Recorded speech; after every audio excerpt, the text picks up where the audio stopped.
So then I says, you know how hard it is to get a judge's robe in like 3X or higher? Oh, we're on.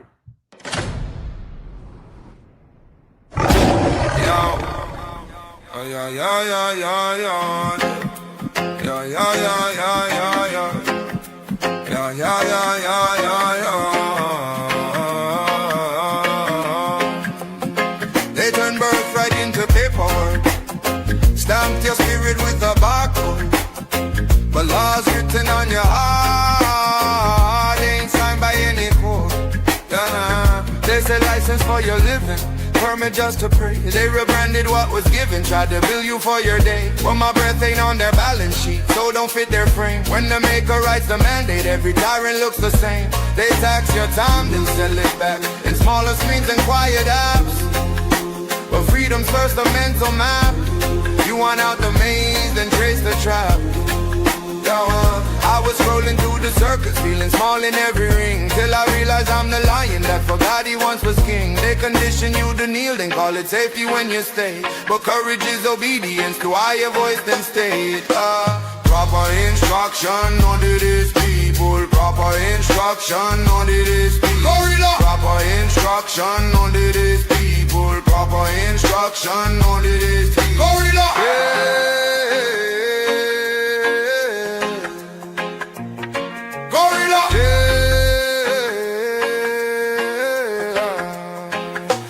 Fighting just a system, I'm a victim of my pride. All the jail I ever slipped in was the one behind my eyes. Envy was my warden, comfort was my cage. Had to crucify my ego just to really live this faith. They love you weak, always asking for a favor, hands out. But the blueprint in your bloodstream screams stand up, branch out. I was waiting on the leader, then the silence hit me hard. If I won't lead my own habits, now I'm speaking for my God. So I fast from all the poison that they're piping through the wires. Feed my mind on higher fire, let that scripture lift me higher. If I govern every thought, that's a kingdom in my chest. Then no paper crown, no paycheck ever tells me what is best. No proper instruction, no that is people. Proper instruction, no that is gorilla. Proper instruction, no that is people. Proper instruction, no that is gorilla. They can seize your gold, never steal your glow. Chain your body, never cage your soul. Every statute small, next to one true law written on us all. Proper instruction, no that is people. Proper instruction, no that is gorilla. Proper instruction, no that is people. Proper instruction, no that is gorilla.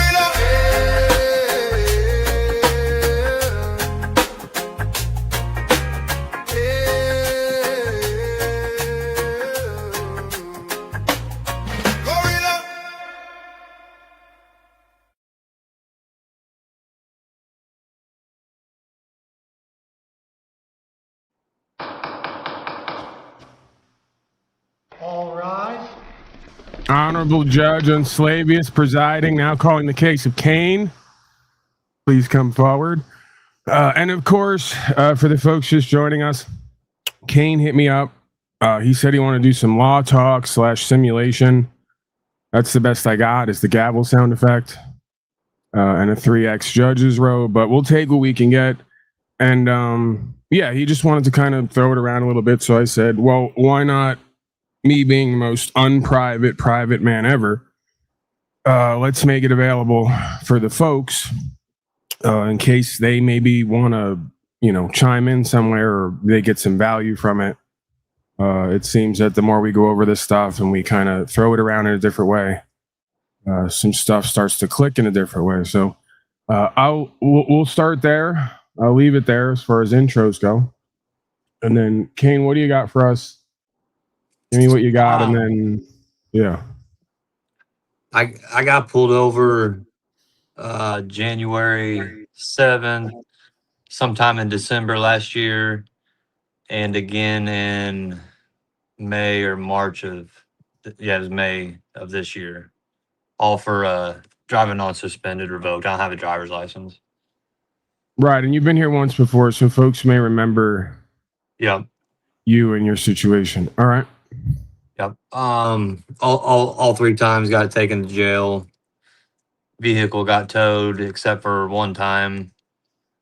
one time got the window broke out because I was standing a little firmer on rights and wasn't just going to let them do what they wanted to do to me. The other 2 times were just pretty fast. One time I jumped out because it was a female. And other than that, they hadn't filed charges. You know, I filed a federal civil lawsuit against them. And then about 5 months later, after all the incidents happened, they decided to bring charges after I filed my civil lawsuit. I got court coming up here in about a month in August. Right. So to be clear, because I always have to give this, even with the proviso and the caveat, I still get the whole Paul and Slave made me do it rap, right? So we're not like, and I'm going to kind of speak for me and then you correct me where I'm wrong regarding you.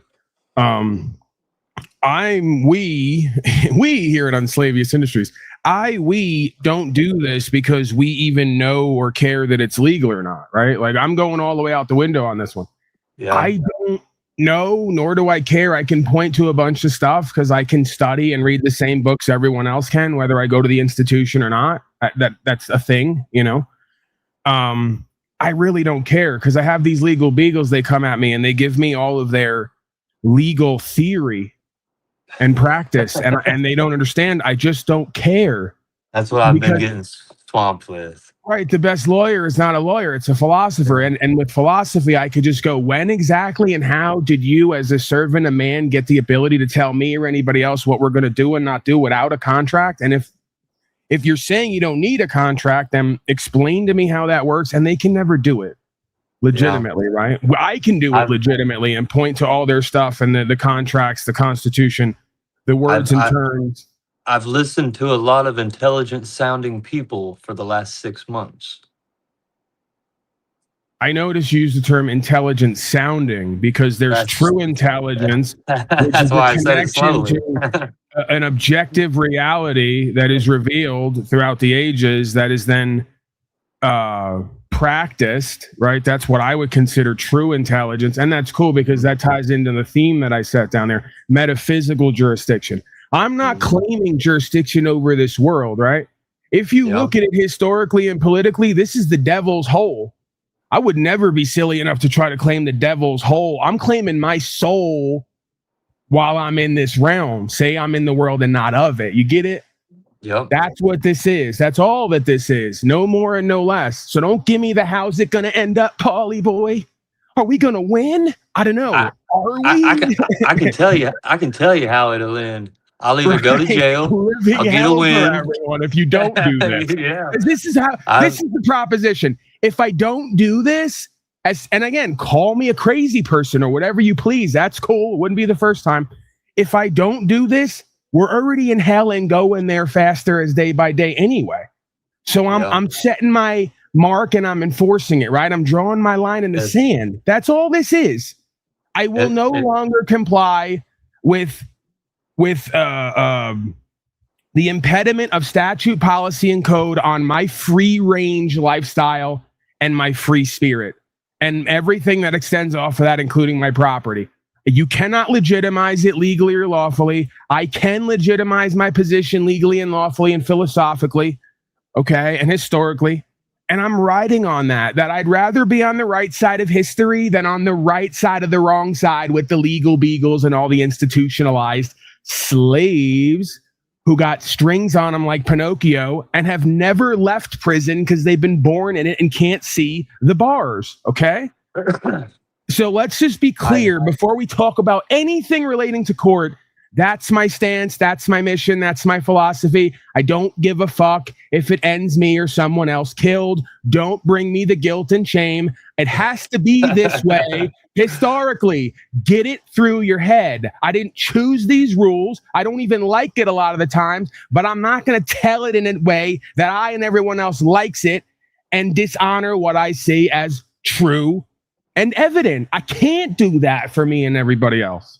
I can't. I go to a town that's maybe 20-minute drive from here every morning to go water a garden, and if I can't go over there just on my own free will and not hurting nobody and not wrecking no property and not causing no damage and not being rude to nobody and just just driving over there, then I don't want to be out here in this world. Right. And again, that's to be clear, nobody's like suicidal. It's just that, again, Nobody's getting hurt. Right. Maybe there's other folks here who don't have the same spirit, and that's okay as well. But for folks like us, from day one, we've never been with the whole, we're going to get told what to do up and down every which way here. It's just become more and more of a problem for us. I didn't do good in school. Yeah, no kidding. It turns out that I lost my driver's license when I was 16. Just as soon as I got it. I lost that privilege. I'm not good with privileges. Listen, maybe we're not as privileged of a people, you know? Yeah. I'm not good with privileges. Right. In either case, if you leave me the fuck alone, I'm not going to hurt nobody. I'm not going to cause my neighbor no damage. I'll go over there and mow their yard for them. Sure. So we believe that that's the issue potentially. Actually, not potentially. It seems to be the only self-evident issue for a lot of the issues we're facing here, historically, politically, economically, is we've allowed the inmates to run the asylum, and we've let the inmates tell us we're the criminals for just trying to live freely and exercise and express our free spirit and our rights. Okay. Which again are all codified on the legal side. They don't follow any of that either. And if you'd like me to give you the briefing on how that works, I could just go right down like with my memes on the first 5 or 10 constitutionally protected rights. Let's say constitutional rights. No, they're natural rights. The universal law-based natural rights. They're codified in the Constitution because they were supposed to be protected legally. Obviously, that never happened.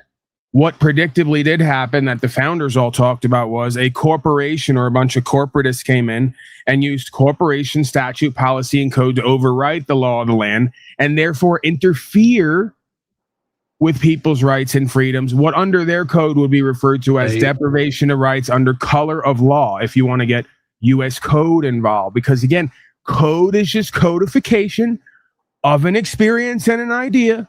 And historically, it's never changed. I don't need to go to USC 1942-83 or 242-83 to explain the idea that some goofball in a costume thinks we're at this point in history once again, where they're going to tell the person they serve they're going to have less rights and abilities than them.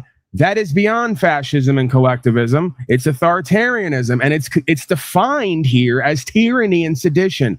Okay, so you people aren't going to tell us we're the criminals and the wrongdoers because we want to take our fucking property down the road without harming anybody and without getting in bed with big corporations, and that we're criminals and doing wrong while you've done a corporate takeover on this land and you've overthrown due process and aren't even following legal process and procedure, let alone lawful process and procedure. You don't even know the difference. That's how pathetic and embarrassing it is at this point. Yeah. Okay? I've been randomly asking people what's the difference between legal and lawful, and their eyes are just like, what do you mean? What do you mean? What? Yeah, these are the same people. These are the same people who keep voting for masters no matter how many times they get fucked. They keep paying tax to the island boys to use their own property. If I didn't show up with these understandings, it'd be like it never happened. Because their IQ isn't far above room temperature, even here in Arizona, excuse me. I feel even more odd just sitting in a restaurant eating breakfast now, just listening to people talk and how they're going about their day and what they're doing. It's like you guys are just slaves and don't even know it. Well, this is one of the darker parts about what we do here is when we hold up the mirror and then describe what we see is people start to have a change in perspective. And you know what one of the wildest and most macabre and darker aspects of this is?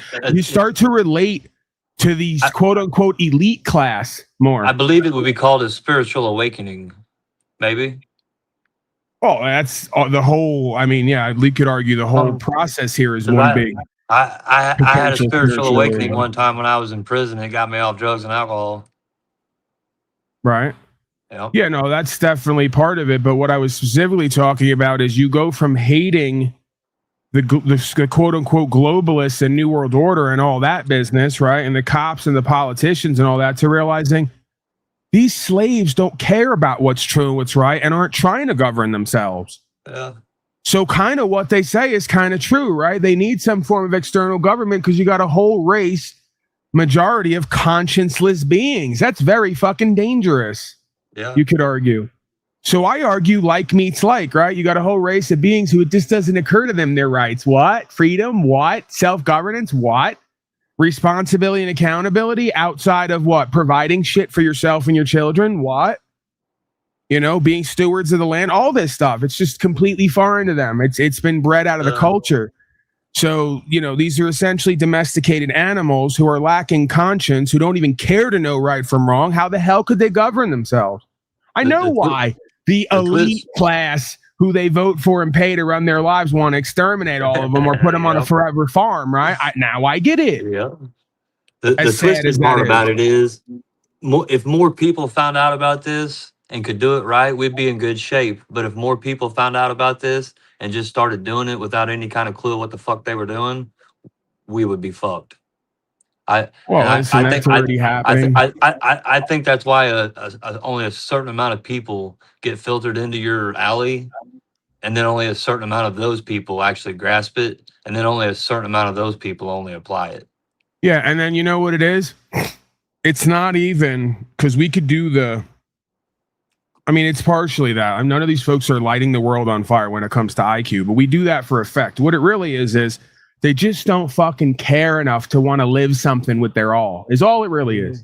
It all goes back to the baseball field when my father once said to me, every so often I have to quote my father, even though he's bizarre and abusive and lies in many different ways. He's just that, you know, he himself is just that delusional and denial. But separate from that, Paul, you can't come on the baseball field and be afraid of the ball. You have to be in control of the ball. You got to get in front of it, knock it down, and take control of it, right? You got to stop playing like a pussy and you got to put your heart all into it. Yeah. You know, I didn't know what that meant. Now I understand what he was talking about. And ironically, he knew all about that when it came to baseball. And once again, nothing about that when it came to being an honorable, good faith, courageous man and standing for rights, freedom, principles, and spiritual faith. But hey, if we can take the lesson where we get it and apply it everywhere else in life, then we'll take what we can get here, right? We're lucky we get anything at this point with our parents in this world. So you got to stop being a pussy. You got to get in front of the dance. And then you know what he would do? And then I'm like 12 years old at this point. He had like 40 something years old is now slamming the ball into the fucking dirt, hitting it like 10 times harder than anyone my age could ever hit it. Now I will say this. It was scary and wild for a time until I got a handle on it, right? And then I was the best person on the field from all sides because whether he was hitting when me, them kids were hitting that ball, it wasn't near as bad. He would throw the ball and hit me sometimes so erratically, pitching batting practice to me, throwing 80 something miles an hour, right? By the time I go up to hit on the other kids, I'm batting 800 and whatever it is because I'm getting walked a third of the time and I'm getting on base the other 2 out of 3 times. But the point is, you really got to live it and breathe it, right? Because his dream was he wanted to be a professional baseball player. He never followed through with that. So you know the game, right? The projection is Fat Paul is going to be the next Mo Vaughn, right? The next pale Mo Vaughn, which never checked out, right? I could argue we got on the real field, on the real court where it really matters, right?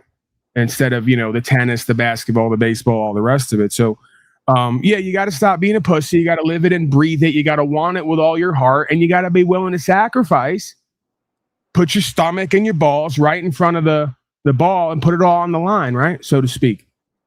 If you can and won't do that, then this is not for you. That's and you could argue that's what we do it for, as a practice of temperance, among other things.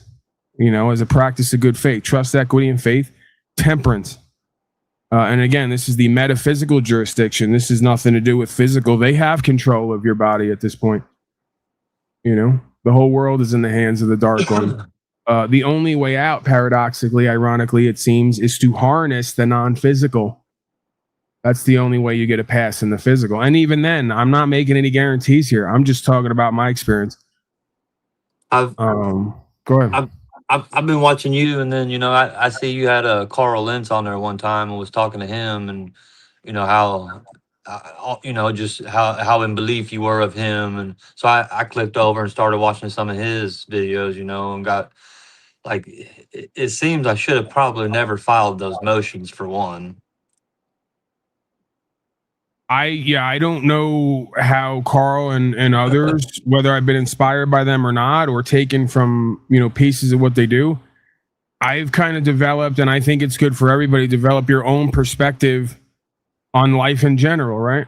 Yeah. So I just like, a lot of this is common sense. It's not That's- telling people what to think. That's what they do on the other side. On this side, we're teaching ourselves and each other how to think and how to see things from a different perspective. That's the best tool to bring to any job or situation. So emotioning to me is like anything else, a request. It's not a requirement. So you're just by the way you're moving, you're indicating you're not in control and that you don't know what that is. You don't know what control is. I'm trying to talk like a lawyer, and I have no idea what the fuck a lawyer should be talking like. A lawyer is an officer of the court. He's their bitch, essentially. This is what I keep trying to tell people. You keep trying to act like stepdaddy. Stepdaddy's a bitch.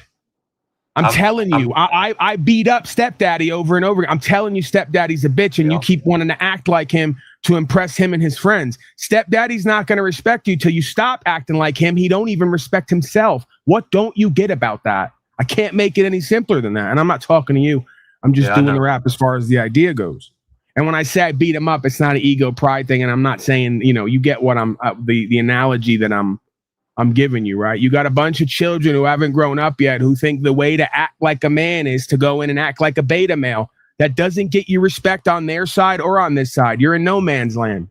They look at you like you're ain't an attorney and a lawyer. They ain't got your paperwork in your file. You weren't at the local Mason Lodge last week. You didn't fuck the goat the week before. Whatever they're into, they know you ain't that. And I know you ain't that. So why are you acting like that when that's less powerful than acting or being a man? They know an attorney wouldn't have got pulled over, drug out, and took to jail. They know that. This is what I know. I would have had a driver's license. They know I would have showed my insurance. They know I would have. They know when I walk in there and I try to act like an attorney, they're gonna know. They're gonna sniff it. They're gonna smell it out. And they're gonna know. Right. And then they're gonna use that to their advantage. Right. See, this is why I say pimping and hoeing, right? Is one reason, because you want to come before pimps and start repeating the pimp game that the pimp gave to the hoe and think you're impressing the pimp. All you did was let him know where you got it from and how you got it. He knows you're a hoe now because you're repeating the game that they gave to the hoes to repeat to other hoes. And you want to bring it before a pimp and repeat it back to me and think I'm going to see you eye to eye and respect you. No, you just revealed yourself. Now I know what to do with you. See? Yep. And that's what they're doing. Don't repeat the hoes pimp game the pimps gave the hoes to run them in circles thinking you're going to impress the pimp. You just revealed you ain't one and that you are a hoe, right? And again, I'm just giving you an analogy as far as how I see it. So this is what I learned from the black people. Carl likes to tease me about being soft because I was from Patchogue. I've lived all over, right? So I've done years, many different neighborhoods. I've seen I've lived on fairly wealthy at one point, fairly well-to-do areas. And I live below the poverty line. So what I learned from the black folks around the Patchogue, Bellport, Coram area, if you're familiar with that on New York, is, and again, it's not necessarily black culture we could even have that whole conversation. What that is not the point. You would regularly meet black folks in these neighborhoods who didn't have anything, right? When it came to pretty and nice things, the one thing they cared about the most was being respected. That's something these suburbanite white folks could learn a lot from. Walking into court with their pretty and nice things. It's the one thing they have that they're going to fight for and stand for that the rest of folks don't have, even though you got all the other pretty and nice things. You can't buy class. You can't buy status. Take it from them. You can't buy it from them. They ain't giving it away. That's it. So that's all this is. We don't go into court acting like we're going to win and we got the answer and we're going to impress daddy. We don't give a fuck. We're simply there to put the facts on record. We're there for self-honor, good faith, and respect. And we're walking out doing our job, whether we're going home or going to a cell. That's all this is. I don't care about everything before and after. And if you do, you're not going to focus on the middle and most important part. You're going to reject the middle and most important part because you're going to be scared about how it's going to wind up for you. They're never going to be a man or a woman. That's the point here. The system is so fucking perfect in what it's done. I can't even believe it. I can't even believe that it could all do this the way that it's done. I'm in awe. like I said, I haven't had a driver's license since I was probably 16, 17 years old. So I've gotten many driving on suspended, no insurance, no registrations, bunch of bullshit tickets, But guess what? I always went in there with a good attorney, and that attorney always got it. It's a seatbelt ticket, pay the fine, and or it's Hey, Buck, yeah, it's a whatever ticket. Just don't get in trouble for 6 more months, or that's it. you're already on probation. They're going to give you probation for it. You're already on probation. What's the big deal? Shit, fuck yeah, let's do it. Here's Right, another it's this $2,000. Here's another again. $3,000. Pimping was never about actually keeping the hose safe when it comes to corrupt pimps. If you go back to what pimping they say it actually is, and you study They it, knew exactly what they were doing. They knew that I would get in trouble again, go give my money to that man again. They would get me in that court again, give them some money. They'd let me back out thinking he's going to come right back in 6 months, a year. He's going to do the now same this thing. has been the same things. You're saying you already did this a couple go arounds with an attorney? Probably 12 times. What? No license? Yes. They never sent you to jail, huh? I'm 45, 44, 45 or 44. They never haven't sent had you a to jail, license. huh? I've been took to jail. I've had my vehicle towed. No, I'm saying they never I've sent been you let go extended right on the period. road. I've been given tickets. I've been not given tickets. But I'm saying you never went for more than a couple days. I've never went to jail on a driving on suspended more than 24 hours. Yeah, I mean, and of course, like anything else, it's gambling. But I really do think we are coming to a point more and more where they're having a hard time locking people up and legitimizing it for shit that doesn't have a victim, right? Yeah. And maybe I'm just projecting that. But I've always went in there with an attorney. Yeah, whatever. I mean, again, I don't. And again, I listen. I will take the hit every time that I'm in my own world, right? Or vice versa. I'm one of the few in the real world while everyone else is in their own world. Pick one. I don't care. But as far as I'm concerned, having an attorney has never gotten me any respect or gotten me any further. I've done better with the last 6 on my own than I did when I took an attorney. Back when I was on drugs and I was hanging out with lowlives and I was on the radar, I was hot as fuck with the people I was around and what they were doing and all the rest of it. When I went to court, that was my first intro, was drugs and whatever. Before I went to rehab, got clean. I haven't been back since. And I've changed my life in pretty much every way. And I'm still working on it. But that was my first introduction where I told my father and everybody around me, I said, I'm not doing this shit again. I said, we've done this 2 or 3 times already. We get the attorney, you pay all this money. I wind up having to have conditions and go through probation for years and then do 100 days in jail anyway. I'm winging it this time. Because I want to find out anyway. I want to know, and I'm already getting put through the ringer here, and I don't like all this shit anyway. So let's fucking gamble. And then when I did that, and she told me, "Okay, you're not going to do 100 days and 4 years of probation or whatever else. Just do 28 days in rehab, and then we'll throw all this away." Because I told her I was going to go to trial. I didn't want an attorney, and I believe it was my right to use whatever the fuck I wanted and put in my body, right? And I could tell by her energy that I was on to something, right? You got to be able to read between the lines with these people because they'll show one thing, but really there's something else going on, right? Such is life, you could argue. But they may laugh at you and act like you're a fool, but behind that mask, they're taking note of what you just said, and they know what you're talking about and where you're going with that, and that they don't really. Those people knew my game so well. I've been convicted 5 times of DWI. I don't drink and drive anymore, but that. The most I ever spent on a DWI, 4 months, and it was in a prison, but it was in a prison treatment. Right. So you did do that for DUI, and again, that's they knew my game. They knew I wasn't going to get. They knew I wasn't going to get so drunk and get out there and hurt somebody, but they knew they were going to be able to fucking get me for a little bit. That's a different. Let me back out on probation. I'll fuck up again. I'll come through their system. If they see you swerving on the road, then now they have the reason to say, okay, I observed him potentially endangering his fellow man and woman, right? So now I got to try to keep the peace somehow, some way. Yeah, that's a whole different dynamic, and I could see why they'd be more likely to slave you when you start swerving and involving other people, right? But just simply moving down the road and you haven't done nothing, You're not Oh, swerving yeah. or endangering anybody. There's a whole different like status and classification I'm there. cool now. I don't drink and drive. I don't smoke and drive. I don't bring, any which way. Right. So, okay. So let's refocus. So what's the bottom line here? Because this should all be pretty simple, like it always is. The hardest part is getting yourself to throw yourself on the cross, so to speak. Because that's how I look at this. Every one of these things is essentially saying, build me the cross, and I'm gonna potentially let you hang me on it because I believe the reason I'm hanging there is worthy. Simple. Well, the plan was, I'm working with a guy in Florida that I met through the Wise Dome.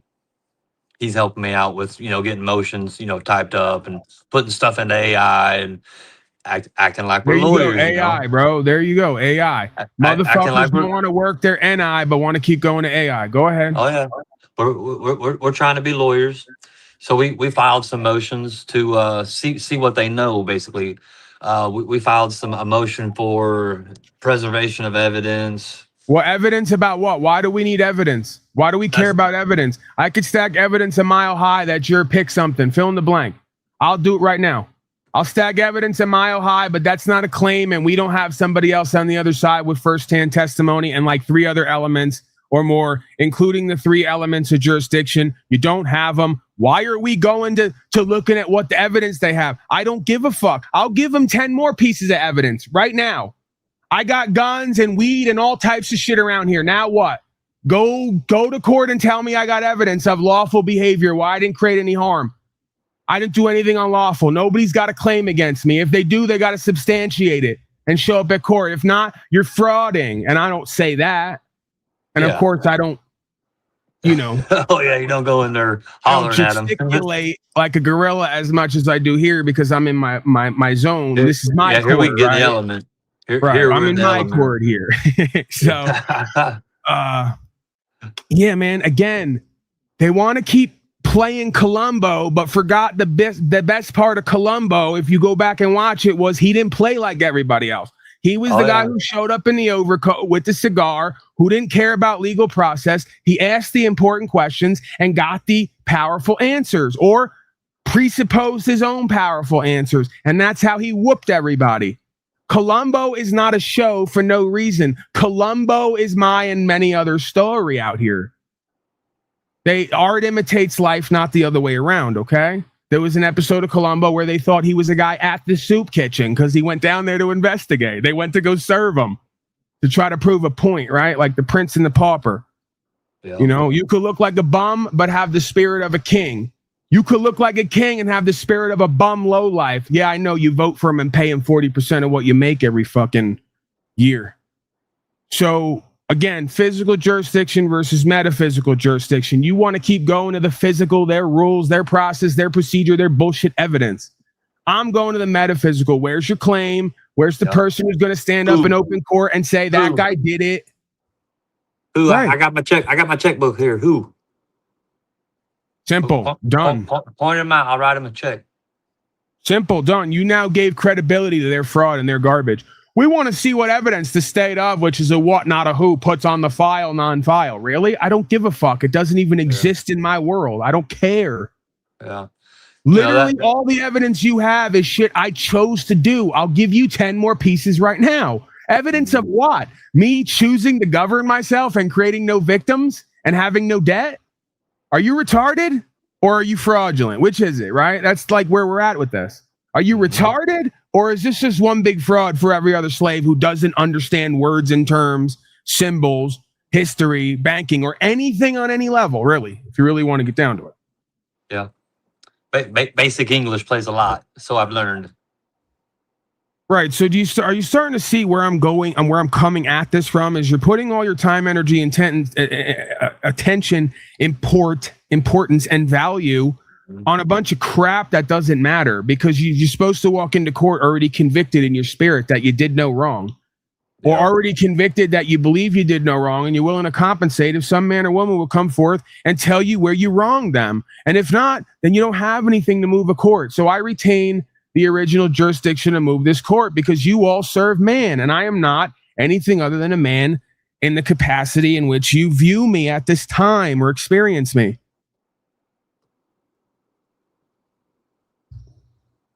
Yeah. So basically, I can still go in there like that, even though I've sent this in there. And, What do you mean, can you? You can do whatever the fuck you want to do. You're a man. Yeah. You keep forgetting that God put its will inside of you and a conscience to match. See, that's your problem. See, your problem is you don't know. I'm still getting hung up in their process. I'm you still want to beat them at their own game. There's no way to beat them at their own game. The only way to beat them at their own game is to not play their game.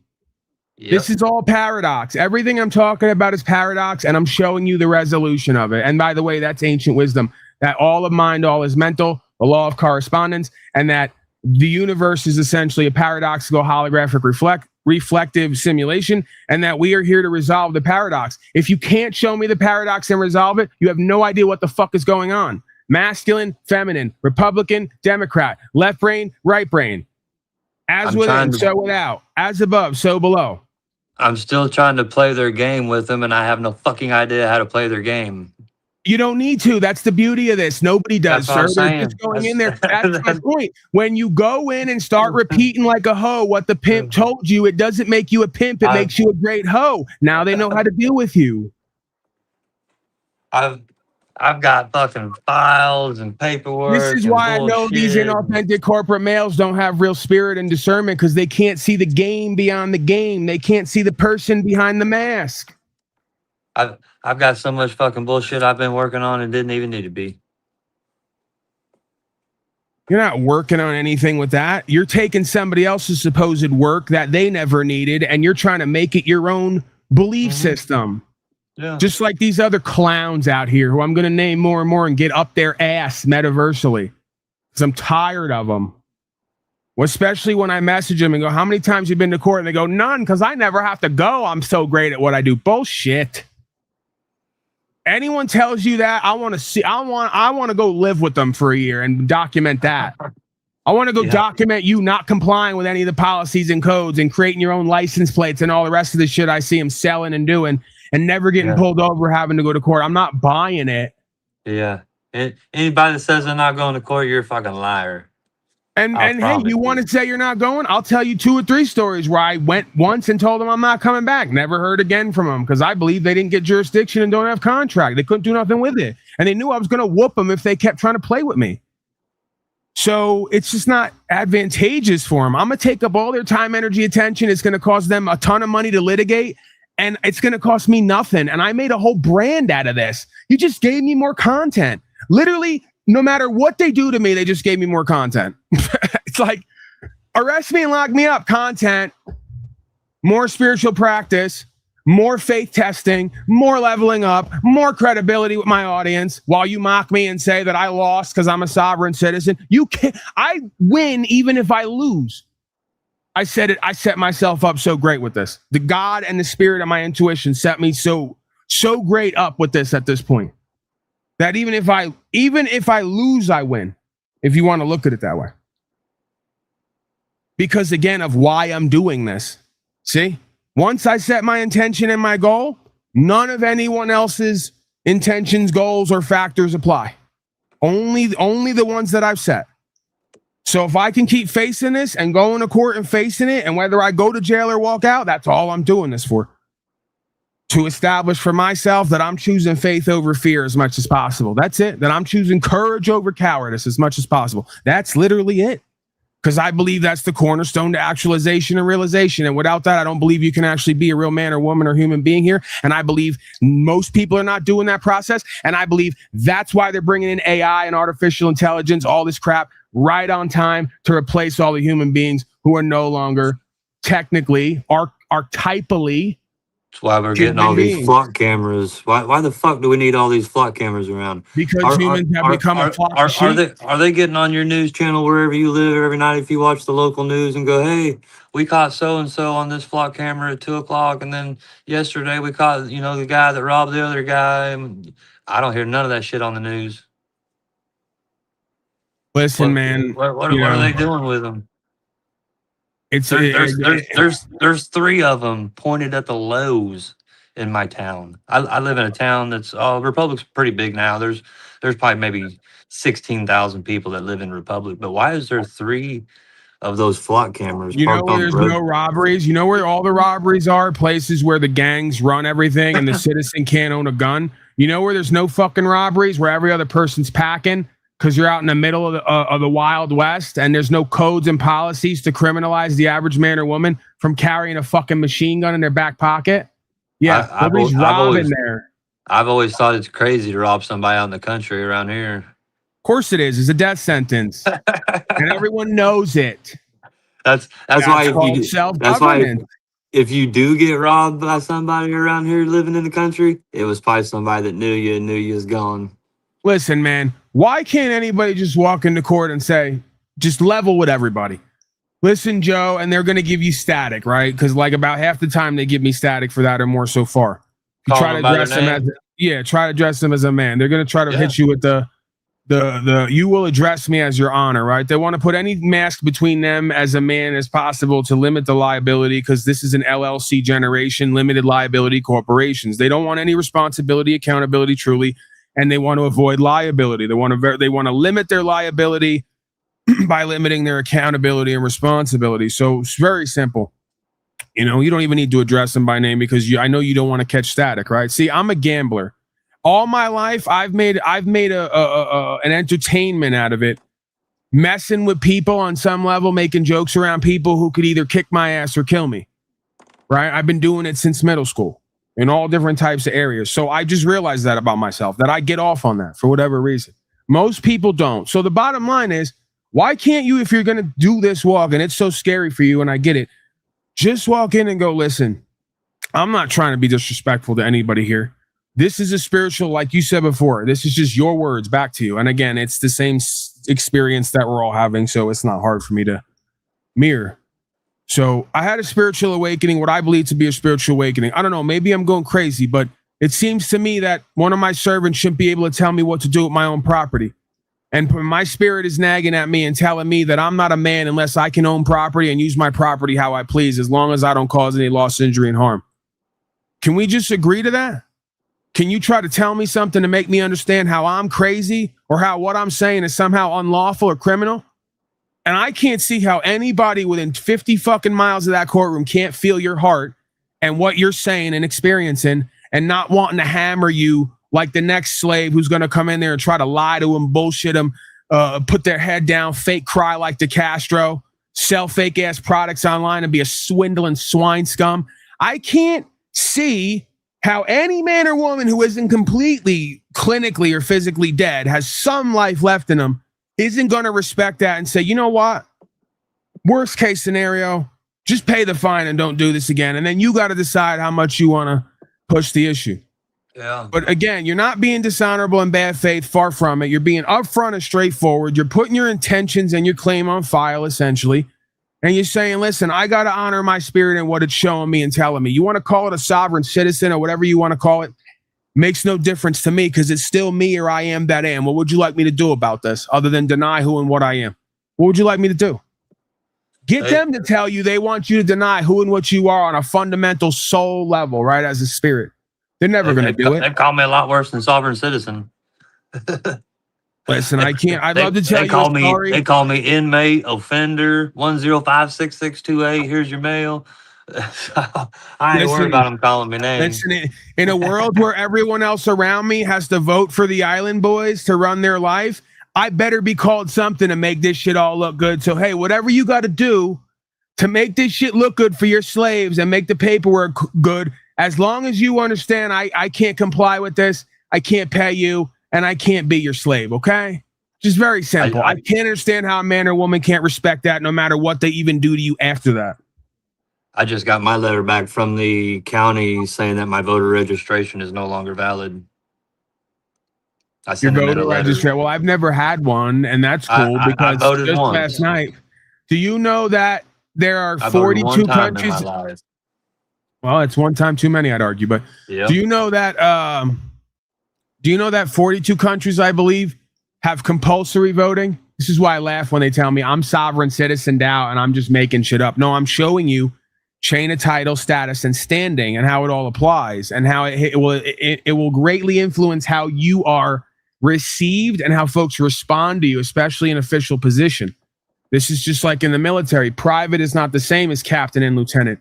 So you're going to get more honor and glory, but you're going to have way more responsibility. See how that works? Oh, so, yeah, this ain't for free. Right. So now I just lost the thread because somebody here had said something that triggered my idea there.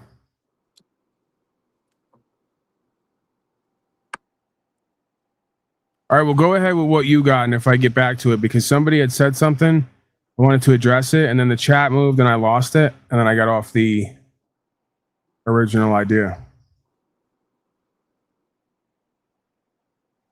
What else is on my mind? Now you got me thinking for a minute. We can take a moment, right? I've been watching so much and listening to so much, and you know, if I'd have just found you earlier or first, I'd been in a lot better shape. But you know, I started out, you know, listening to the Power Inherent People, and I love what he does and how he does it, and he's very smart and good at it, and he seems to get a lot done with what he does and how he does it in his process, and he's very good at that. But that's his process, and I can't live like that. I can't go in there and put that on like he does. See, this is back to that whole memorization versus remembering. See, and I can be technical about the words. If it's true, you don't have to remember it. Well, once you are remembered, in the sense of you put your head back on and your arms back on, your legs back on, and you become a man again. You remember. You put all the members back to where they belong. Right? You're back to wholeness. There's little to any need for memorization because all of claims start and end with the heart. That's where conviction is born, and that's where it begins and ends. Right? So again, metaphysical realm, not physical realm. Somewhere in here, I hold a conviction, and that is going to outrank for me and God whatever physical, legal, paperwork-based conviction they're going to put on me and what they're going to try to do to my body. Right? The God within me is already convicted, if you want to look at it that way. So, yeah, that's essentially what this is. You know, these folks want to do legalism from memorization, but don't want to be remembered as a man or a woman. Come back to a holistic state. Come back to a being who's conscient able, who can think and move on the fly, who doesn't need their words and terms and symbols in order to bring value and power. If you do, you don't understand true value and power, right? This is why the Tao talks about we are metaphysical, non-physical beings. We use physicality, right? Yeah. So, and I'm even cool with that. Like I said, I'm trying to be more and more equitable as I grow and attempt to mature, right? And not be a big tantruming baby. But I got to hold to my convictions, right? But again, folks want to do legalism and memorization, cool, as long as you don't do cart before the horse. You need to be a real, honorable, good faith, trustworthy, equitable man or woman first. And guess what? Once you do that and are moving into that, you start to realize how really powerless the rest of that shiny shit is, right? It's like a real motherfucker who's really coming into their own. They don't wear more jewelry. They start wearing less.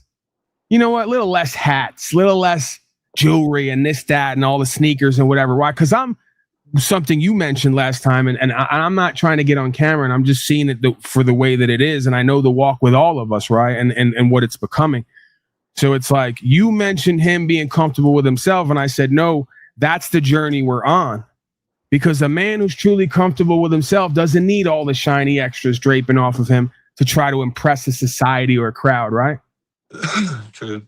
That's for the slaves. That's for the profane. That's for the worldly folks, right? You don't meet a philosopher in the middle of a desert in a cave who has the secret to the universe and how to like almost literally move mountains around him with the field, the quantum physics, the metaphysics of it. He doesn't need to put on the sneakers and the hat and the jewelry and all the rest of that shit to show you power and value. Right? He'll put out an energy and idea and have somebody walk out of the middle of nowhere and put something right in front of you and say, how the fuck did that just happen? I don't know. You tell me. How did it just happen? What just happened, right? Who and what and all the rest of it. So, yeah, that's for the, again, we're doing cart before the horse. You're trying to we're trying to take men and women who aren't truly remembered and trying to fill them with memorization and show up with all the symbols of power and value instead of just showing up with the real power and value and without the extras. Because why? That's good enough. It's good enough and better than anything else we could show on the other side. And you could argue, if you don't have that and got everything else, that when judgment time comes, I'm not talking about in the physical court, I'm talking about on the world stage, right? You didn't pass the test. Because again, I don't believe God is asking us to become legal scholars. If God was asking us to become legal scholars, then Chili DeCastro wouldn't have got a 180 while I've walked out 6 times in 5 years. Yeah. With his suit and all the rest of it. I don't go to court in a suit. I go to court just like this. The same way you see me every day is the same way I walk into court, because I'm me wherever I go, and I got to take me wherever I go, and I'm not going to dress it up to try to play act and pretend. That's what they do. And if I show up acting like them, they're going to treat me like one of them, and they're going to hold me to their standard. I'm above and beyond that. See, I'm not beneath that as a man. I'm above and beyond that. We're going to God's standard, truth, life, and way standard, American standard, like the company used to be. Go ahead. I watched that video of his little incident, how he got arrested. If he would have just hired me and had me come to court for him, hell, I could have got him out of that. Listen, bro, that whole thing was pitiful from top to bottom, and a great example. Nothing is pitiful beyond the point of being a great example. What did he do wrong? I'll be one too if I need to be. What did he do wrong? What did he do wrong? Listen, bro, it's not about what he did wrong in that case. You're playing. What he did wrong was hiring an attorney and then go in there like a man. No, that was 5 steps in. What he did, it's not wrong because he didn't cause any loss, injury, and harm. That's wrong. What I'm saying. He didn't do no wrong. He challenged the devil, and I've done it before too, and I backed away from it because that's not what this is about. And if you want to play, it's going to play. And you maybe fucked with cannot. A man with a gun. You don't walk up to cops who have backup and guns and tell them you're an alpha male and they're a beta male, unless you want them to put it up your ass, presuming they can, and they did. He didn't know where that cop just come from. He could have just been on a call with some asshole. He could have just got a call that his old lady fucking cheating on him. And that motherfucker's holding a gun. Right. That's not what this is about. And it's also a false statement, right? And this is the point. Yeah, I'm not. If you look at the universe said, and it does it with all of us. I'm saying I am guilty of this. That's why I got to hold me and everybody to the standard, because I will fuck myself just like he and everybody else. That's the name of this game. As an addict, as a person in bondage and vice, as a impulse control person, whatever you want to, on a path to enlightenment. So he basically challenged God and the devil to that match. I'm an alpha. Yeah. And then he had a woman judge show up and prove you ain't that on any level. That's all the game was. It wasn't about wrong. You said that you're this and this is what they are and this is what you're going to do. Now let's see you walk that walk and dance that dance. That was a spiritual warfare that was lost. Listen, bro, but we need that. That's the point. You need that. Yeah. Look how many people watched that and learned from that. He didn't. Others did. The person, that's the point. He's the last to know and the last to learn. And that's part of our problem too. We're so fucking thick-headed and arrogant and ignorant. Even when we get the spiritual warfare and the spiritual lesson, we keep wanting to do shit our way instead of the way. Even though our way has fucked us every time, we're our own worst enemy in this life. That's what an addict or a person in bondage and vice learns. Oh, yeah, it's not them out there. It's not the dirty pigs and all the rest of them. It's you calling yourself a law scholar and not knowing the law, motherfucker. That's what fucked you cosmically. It's not them out there in the pigs. It's you saying you're an alpha male and showing up to fake cry at court. That's what fucked you cosmically. See, physical jurisdiction versus metaphysical jurisdiction. I guarantee you they watched some of his videos, got an idea who he was. Of course they watched shit. They brought cameras in for him and made him come into court and see if he was going to bring that energy into court. They told me they watch me, bro. If they watch me, they definitely watch him, and they brought cameras in for his ass. I guarantee you, they watch all these videos. They may not watch every one of your videos, but they've watched everybody's videos a little bit. No, that's how they get a little description of you. Sure. They gonna look and see if you got a Facebook. They want to profile you, is what they call it, right? They want to profile you. That's cool. It's an easy way of finding out who you are. That's how they know who's credible and who's not. You don't think they have files on all of us to some level and they go, this motherfucker's really about it. He will look at a firing squad and die if he has to for what's right. this guy's a punk fraud coward. He will fake cry. And when we get him in the back, he's the biggest bitch ever. He's either disrespectful or he's the biggest bitch ever. They know a cosmic child when they meet one. I'm not disrespectful, and I don't. And if I say I'm going to ride for the occasion, then I'm putting my all into it. I don't do it unless I'm going to do that, because there's no point in doing it. I'm not wasting mine, everyone else's time. Simple. When they run your name through the system, the police, they can see exactly what type of person you are. They even have things called like the greatest severity factor that'll pop up on your identification if you have a state ID when you get pulled over and you give it to them. Right, and it ain't about for killing somebody. That's how you get that on your ID. And then they know, once they run your ID, they know somewhat who they're dealing with. Oh, this guy's been involved in a murder. Well, just like the cop was doing backflips next to my cell on a cell phone, and then he came back. I didn't hear the whole thing, but I heard like half of these different conversations. One of them, they brought the head guy down. He said, this has happened once in 20 years before. Right. So the cop was on the side of my cell. I could barely hear him the way that it was, and I could barely see him, but I could tell he was on the phone, and I could see him, gesturing, gesticulating. And, he was losing his mind. And I looked into the documents later that he had typed out. He had typed out pages and pages of like a manifesto on me. He goes, this guy's been from here to there. He's got charges in Colorado. He told the court he ain't coming back, never went back. You guys didn't put a warrant on him. What the fuck is going on here? I go, yeah, this is what I do this shit for. I'm like Carl says, he was voted in Rolling Stone biggest troll ever. Well, I must be grandson. Because I'm one of the biggest fucking trolls ever. I'm sitting right in that cell, and I'm like, first I'm going through it a little bit. I'm like, okay, here we are again. I might have to sit for years. Who the fuck knows? There's a lot, And then I'm hearing him lose his mind, and I'm watching him run in circles, and I go, yeah, my shit's moving. My paperwork's moving. My shit's working when I'm sitting here. They can't believe what the fuck is going on, right? That's when I start getting it's not that I lose my faith, but I start being remembered again, right? Being reminded that I'm remembered, that I'm back in touch with self and God, that they can't fucking touch me in the metaphysical jurisdiction. They got me in a cell right now. It's only a matter of time before I pop back out of this bitch, ready to put something on record. And that's exactly what it was. And that case was dismissed as well. And I know that cop lost his fucking mind. He couldn't believe that paperwork. And that's when his whole ego and his whole life and career crumbles before his eyes. I love that. That's why I'm a god of all media. See, because, and I try to trigger them a little bit by acting, whatever, but I got to feel myself sometime. I gotta, sometime I gotta remind me that I have value, that I have power within me. Right. And I gotta, and as long as I can remind myself that it's God working through me, and it's not me, it's I am that am. But yeah, that's what this is all about, right? If I'm here to seek the truth and be set free and to serve truth, then that truth is beyond your lie. That truth holds all the power in the metaphysical jurisdiction. That truth is capable of destroying your lie at any moment by the facts on the record, right? That's all this is. See, I'll do it in the courtroom. I'll do it in the cell with him next to me. I'll do it with each one of them going down the line. I hold the key to the metaphysical jurisdiction. Like the guy told me when I showed up at rehab, he goes, he's another one who gave me that phrase. It's very interesting now that it occurs to me. He said, once every 20 years, somebody comes through here and blows me away, and that's you. He goes, you know what you need to do, right? I go, no. I go, I'm coming off heroin. I don't even know what I'm doing. I go, there's no place for me in this world. This guy's like 90 something years old. He's hunched over. He's ready to die. And he's like, you need to go on this website. It's all free. Become a minister.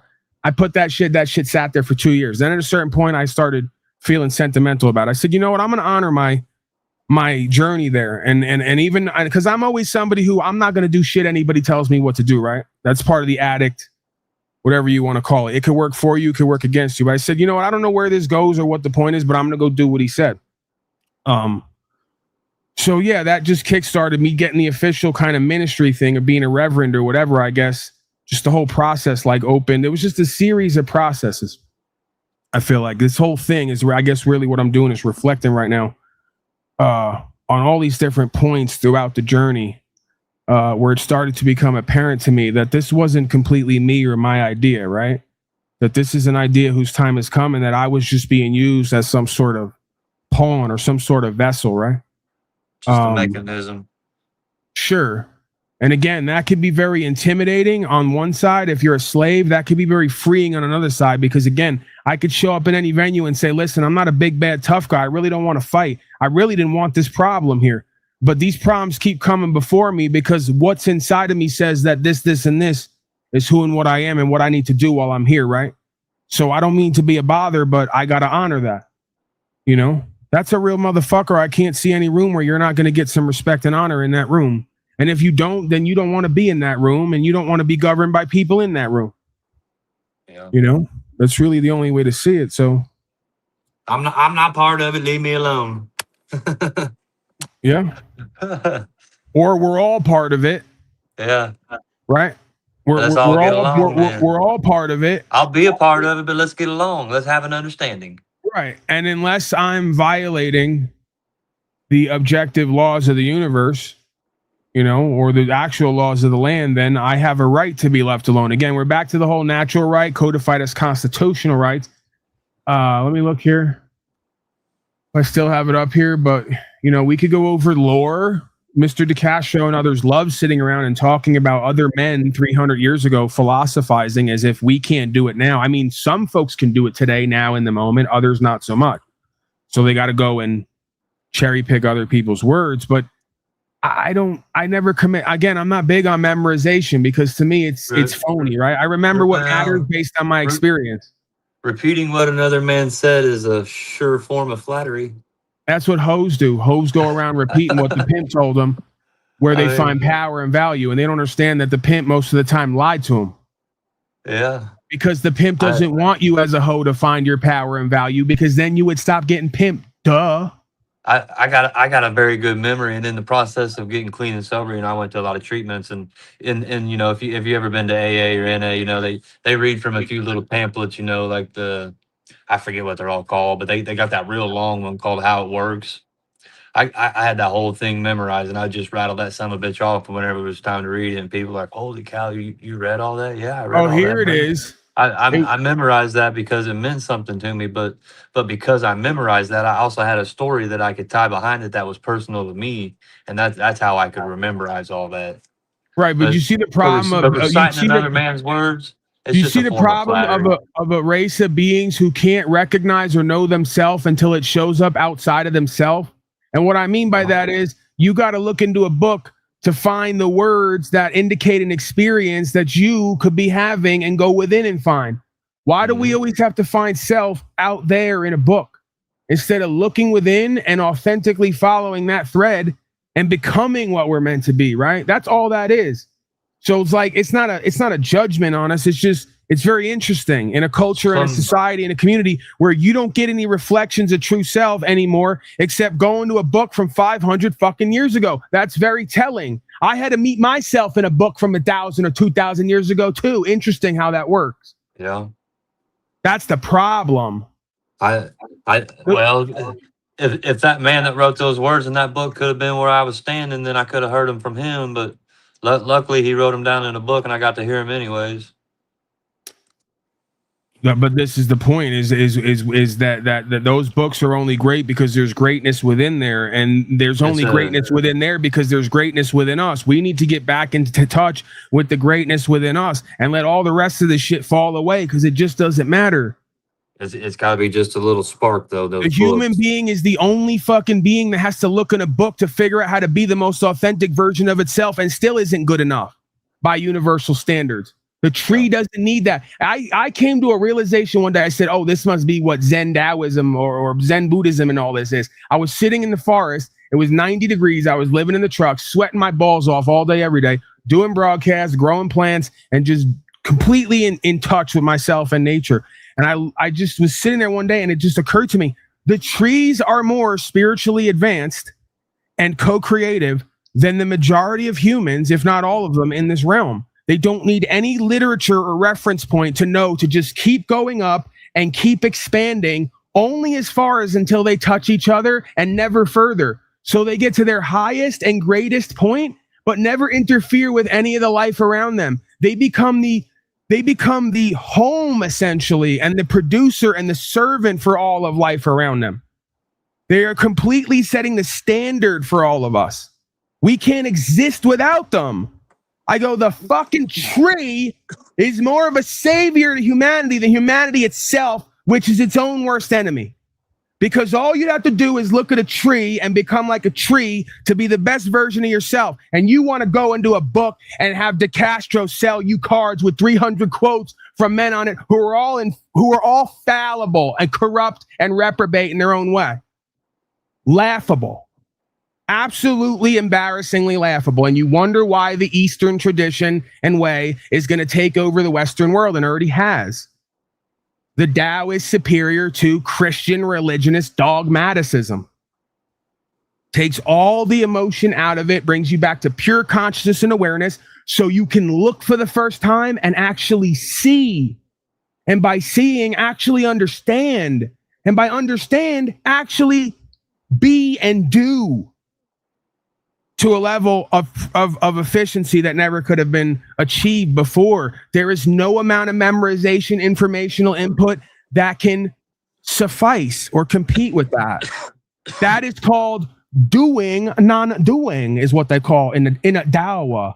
Is a doing, non-doing. And then they say, doing, non-doing is you sit around all day in a lotus position and wait for the world to come to you. No, that's not what it is. It's being active in a world, but being a completely pure and aware vessel with nothing in between you looking to see, to understand, to act, to get the result, and remain in a flow space. Got to be very careful with how I use that term. Flow space. Let me reel you back in on this. Go ahead. What's your opinion on my court date's not till August 3rd in one county and August 12th. Your court in date is county. every fucking day, bro. You show up every day when you wake up in God's court and you get judged and you generate a reality for yourself and others. Let's start there. It hit different. I'm going to start talking like that guy from Chicago. It hit different, bro. That's what gets you in the algorithm. That's what gets the young people and other people interested in you and listening more, right? Not life-changing information about the cosmos, the universe, its laws, how to apply it, and have a whole system brought to its knees by one motherfucking reflection of the creator. That's not what they want to need. They need, it hit different, bro. So forgive me, I'm a bit passionate lately. I'm feeling a bit better. So I need some new catchphrases. I think that's a good one. What if I just go in there Tuesday or Wednesday or Thursday or Friday, or who gives a fuck? Do what I want. Listen, I'm in the zone right now. Let me refocus. Let me take a breath, because then you'll go in there and you'll say it hit different, bro, and they'll lock you up and you'll do a 180 like the Castro, and then you'll be in there giving interviews to Snaps Who Snaps, the journalist, saying I made you do it. You're saying your court date is what now? And you want what now? And what's the bottom line? And make sure when you go to court too, you sit there from 9 o'clock till 3 in the afternoon to let them know that you're the biggest fucking clown hoe in the place. And I'm not talking down on you or saying you would, I don't know what you would do. I'm saying that's what the average person would do. Yeah. Right. So at some point, if they invite you down and you even want to be a part of their court because you believe they've established jurisdiction, or you just want to put your facts on the record or your claim on the record, you don't believe they have jurisdiction, you're doing them a favor by presenting special presentment to put your claim on record and then let them know who and what you are and walk out. But if they tell you that we're having a meeting at 9 o'clock, by 9:15 or 9:20, we better be asking, hey, what's going on? Where you guys at? Kind of like Aaron busting my balls down there, but it's the same. It's similar, but not the same, because I never invited him or anybody else to be somewhere at 9 o'clock and then showed up 20 or 30 minutes later. I can't be late. Whenever I show up, I'm on time because I am the broadcast. See how that works? I can't be late. Whenever I show up is the right time. You could be late because I started and you weren't here. See? So the point is, they invite you at X time and they say, we want you, John Jones, or the all cap symbol of John Jones, or we want John Jones's account to appear, because it's not here. It's just going to appear out of thin air and present itself at this time, right? So, hey, I don't know if you want the man. I'm not really quite sure what you want, but I'm here, special presentment with my claim. You said there was a meeting at 9 o'clock. It's 9:15, 9:20. What are we doing? You ever notice the attorneys, that's who they know who they're dealing with as well. You ever notice the attorney when they walk in? What do? They don't even look at the slave they're representing, because who even cares? I'm here to run game. Your Honor, I'm ready. I'm here representing Joe Jerkoff. with case number 1335. He don't get a time. He don't have to wait. Soon as he shows up and walk through those doors, when the administrator's done with the last case, he's already presenting him and his client. Why are you? See, you want to act like the attorney and wear the suit and all the shit, but you don't want to pimp like the attorney, right? How many of these legal beagles, when they show up to court, sit there like a good schoolboy and wait 4 hours till they get called on? Instead of walking the fuck up and saying, case number 335, John Jones, let's address this. Mr. Administrator, how you doing today? Let's get down to business. We got no claim on the other side. I was asked to be here 9 o'clock. It's 9:20. I'll excuse your tardiness, Your Honor, because I'm sure you're all very honorable and faithful. Now let's get to the facts of the matter at hand. This is who and what I am, what I'm not. Did you get my notice on file and my requirement? Do you understand it? If you don't understand it, I can explain it to you. Whoa, let's back up. Who are you? What's going on? Right, I'm in control now. I'm moving to court now. I don't care who thinks I'm a sovereign citizen, crazy person. I'm right in my element. I'm right where I belong. That's what I need to put together is a little notice to go in there with. Noted. What did they tell Cameron the other day when he was running his legal beagle actor stuff? They said, that's very impressive, Shakespeare. If you would have just given us notice and demand, we'd have already made it done because we can't deny you. We're a functionary for you and of you. Now, when you plead, when you beg, when you give motions, you're asking. We can deny. Yeah. It's equivalent to you saying, I'm 19 fucking years old at this point. My daddy owns a deli. I'm walking in to make a sandwich. I don't give a fuck who likes it and doesn't like it because it's there for me. I'm the one who's taking over it at some point. But if I walk in and say, Daddy, can I have a sandwich? He's going to say, no, you fat fuck. You've eaten 5 this week. You didn't pay for any, and I'm running a business here. And even though you're my son, you might want to do some sweeping up around here. You see the difference? He may not have been wrong. You're probably a fat fuck and eating too much carbs and probably should sweep the fuck up around here. Probably not wrong. The difference is status, title, standing, and how you move the court or lack thereof.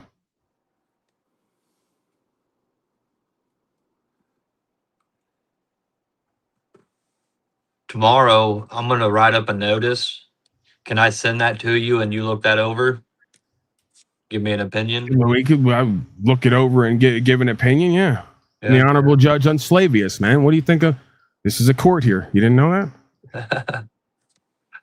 We make judgments all day, every day. No, but yeah, we can do that. I think I'm gonna put me a notice together, and then I'm gonna go sit in that courtroom for a few times and just kind of get the vibe of it.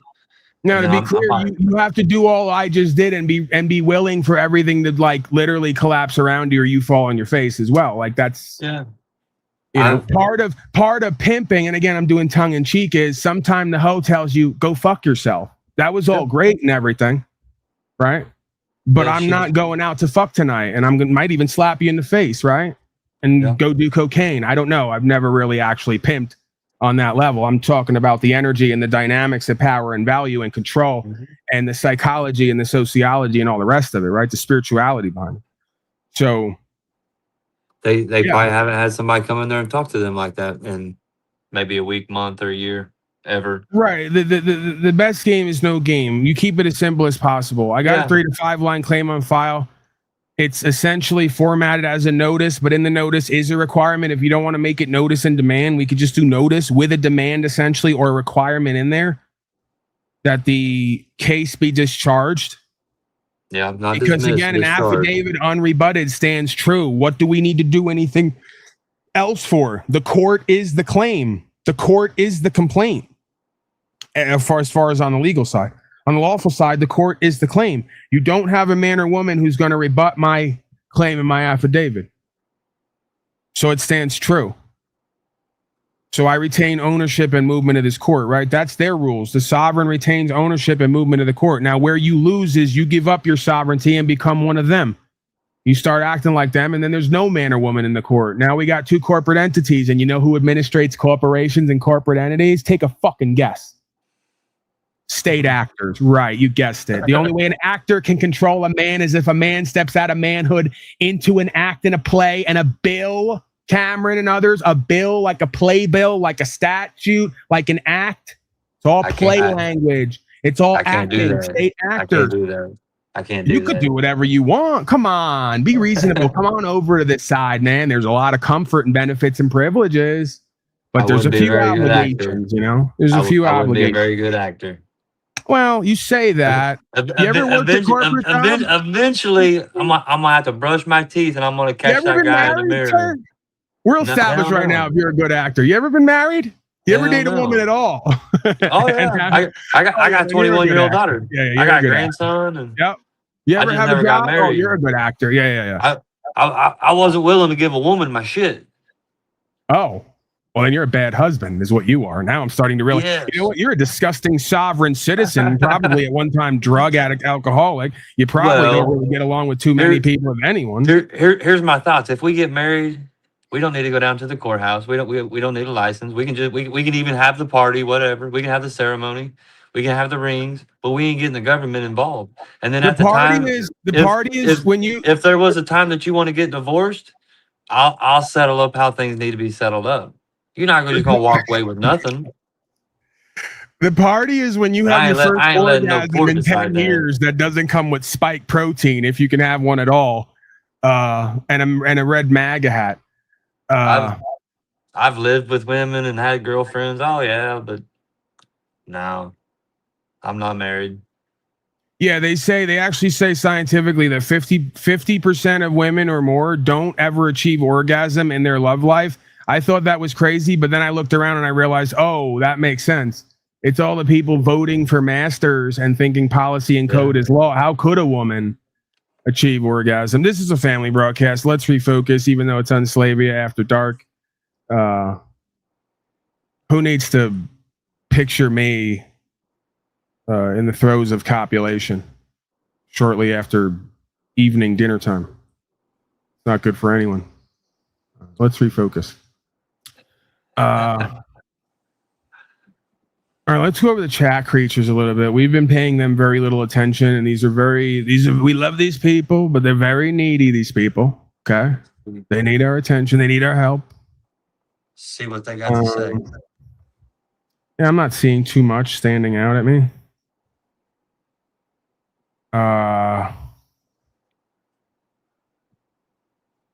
We're very out of the algorithm today. I don't mind though. I started to learn like what titles and words will bring me more into it and keep me out. Today I'm like, let's just stay out of it. Let's make sure let's keep it the old gang, you know, let's keep the core group.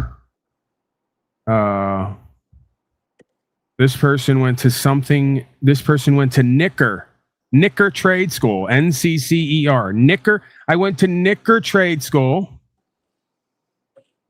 I'll just leave that there. Learned, but there's a few jokes in there, but I'll just leave it there. I just, you know, whatever.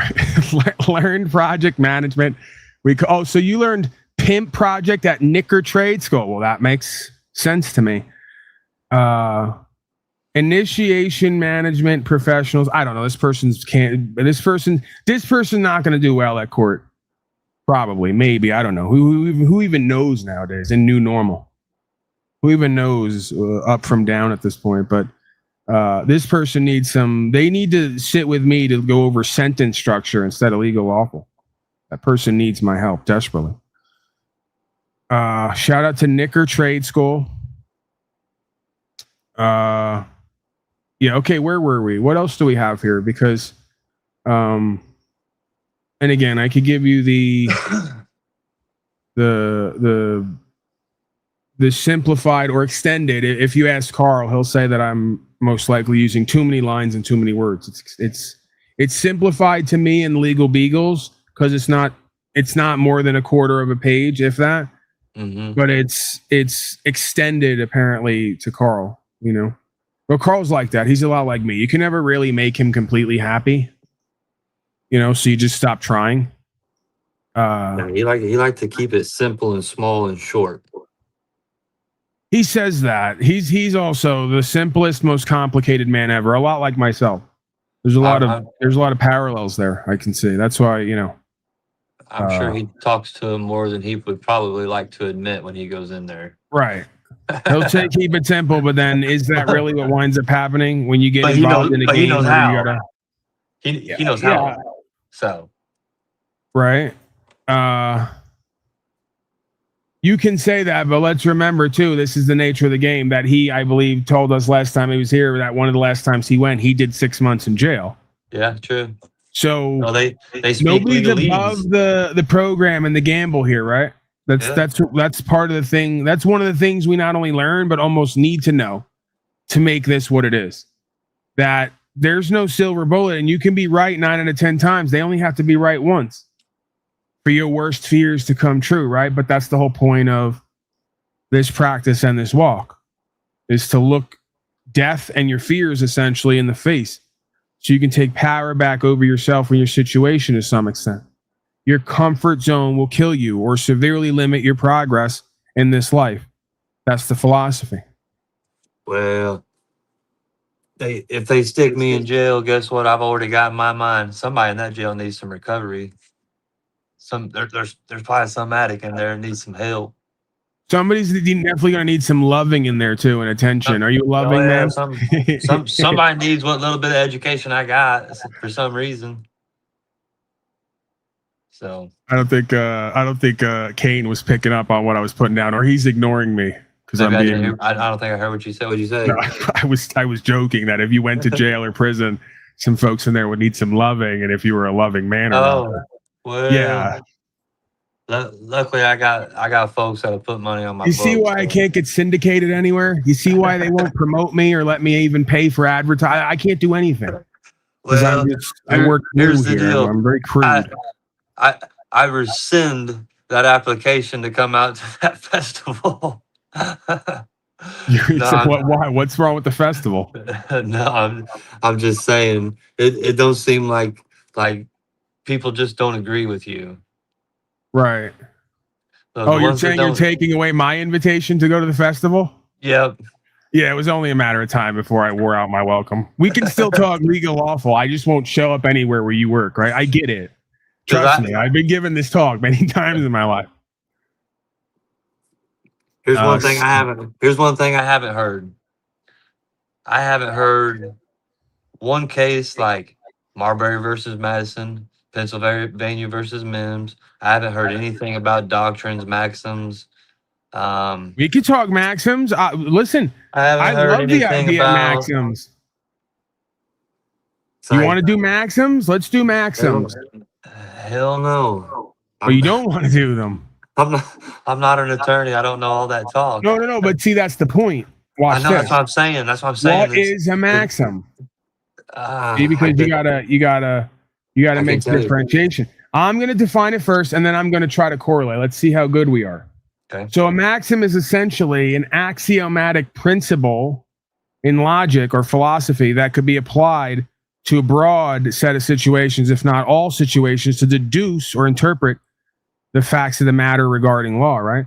So maxim really wouldn't have much to do with legal process. It's more of a logical, philosophical understanding. Like he who creates controls is one of them, right? Kind of like a doctrine, maybe. Sure. It's a way of courting that anybody can come to understand who isn't completely retarded. How about that? That's a good way to put it. I'm never going to get syndicated for that as well, but that's okay. That's okay. So yeah, he who creates controls, that's a maxim. He is only guilty if he commits a crime with a guilty mind. Mens rea, right? That means you got to have intent and motive. Yeah. This is what's going to save you is just pure logic and philosophy. Willful. Hey, I didn't know I was doing wrong when I did that. I didn't cause any loss, injury, and harm. Okay, you didn't meet mens rea. You didn't have a guilty mind. I created a title to my property. Don't I get to control my property? He who creates controls. I watched a lot of Carl Miller. He called it willful intent, I believe. Sure. Willfulness. There. Another one is a man who does not express his rights ceases to have them. That makes sense to me spiritually. If you want to act like a child, you get treated like one is essentially what that maxim is. Yeah. Heard that cliche many times. Another maxim is essentially what we'd say on the East Coast. It is what it is. That's actually a maxim, essentially, if you boil it down. Yeah. That it is what it seems like it is, unless you can explain it in a way that is convincing, right? Yeah. So if I walk in and you got a gun in your hand and some guy's hunching over like this and bleeding out and there's smoke coming out of the barrel, I'm guessing you killed him. Can you It's the old honey, it's not what it looks like, right? So we could just go. I mean, I'm sure if I sit here and rattle my brain, I'll start bringing them to the surface more and more. Right. So legal maxims are time-tested principles of law, often expressed in Latin, that serve as concise statements of justice, fairness, common sense for all the retards who come here and tell me I don't know legal process and procedure. I don't need to, because your process and procedure has maxims which direct it. And those maxims are by definition based on common sense. That means the man who can use common sense is superior to the man who uses legal process. Never forget, I'm your fucking daddy, is what that means if you want to boil that all down. Means when I show up to court and you got the suit on and the certification and all the rest of the crap, and I can use logic and philosophy, I become your daddy in that moment to everyone, including you in the situation, because you're shuffling papers and trying to remember what your slave teacher taught you half the story. And I'm going on pure resource, pure power and value. I am that am. And the sense that is common with that co-creation. See how that works? So let's continue. Common sense used to guide courts in interpreting. I got to repeat now in loop. I got caught on loop. Interpreting laws, not laws, codes. Common sense is the law, and they use it. They're saying here. That's them saying it, not me. I'm reading. The courts use common sense to interpret the codes and resolve disputes. Well, that makes sense now. Wow. The difference between legal and lawful, and they'll tell me it doesn't exist, and it's all right there from their rules, their definitions, as generalized and orthodox as you could get. But they must have missed that. They must have missed Daddy Paulie's college course day. They didn't take it with us, the rest of us. They were too busy off cutting their genitals off or voting for someone to be their master. They missed that day. They were somewhere paying slave tax that day. Maxims function similarly to axioms. Remember I used the term axiomatic? In mathematics, providing foundational assumptions upon which legal reasoning is built. That means, once again, who and what I am and what I do here wins at court because it's superior to everything you've been taught and do. You say we're beneath you because you have inferiority complex masquerading as superiority complex. You know legal process. You don't know the law. There's an overworld. That's what I occupy. And there's an underworld. There's heaven, truth, life, and way, common sense, conscience put there by God. And there's hell, which is the absence of that. See how that works? All right there. It's been there from the beginning of time. It will be there till the end of time. That is the law. The law is the experience, and it's experiential, demonstrable, explainable, repeatable, and definable. And that's why it's meaningful and powerful and valuable. Maxims are widely recognized as just and reasonable, and they're universally admitted. There's your universal law. For all the tards who tell me that I can't go to Abu Dhabi and use the same common sense to move a court, maybe I can't, because they won't recognize man in its purest form with the purest resource, because they're not it. And you can't recognize something if you don't know who and what you are. See? Maybe they won't recognize it. That doesn't make it any less true, valuable, or powerful.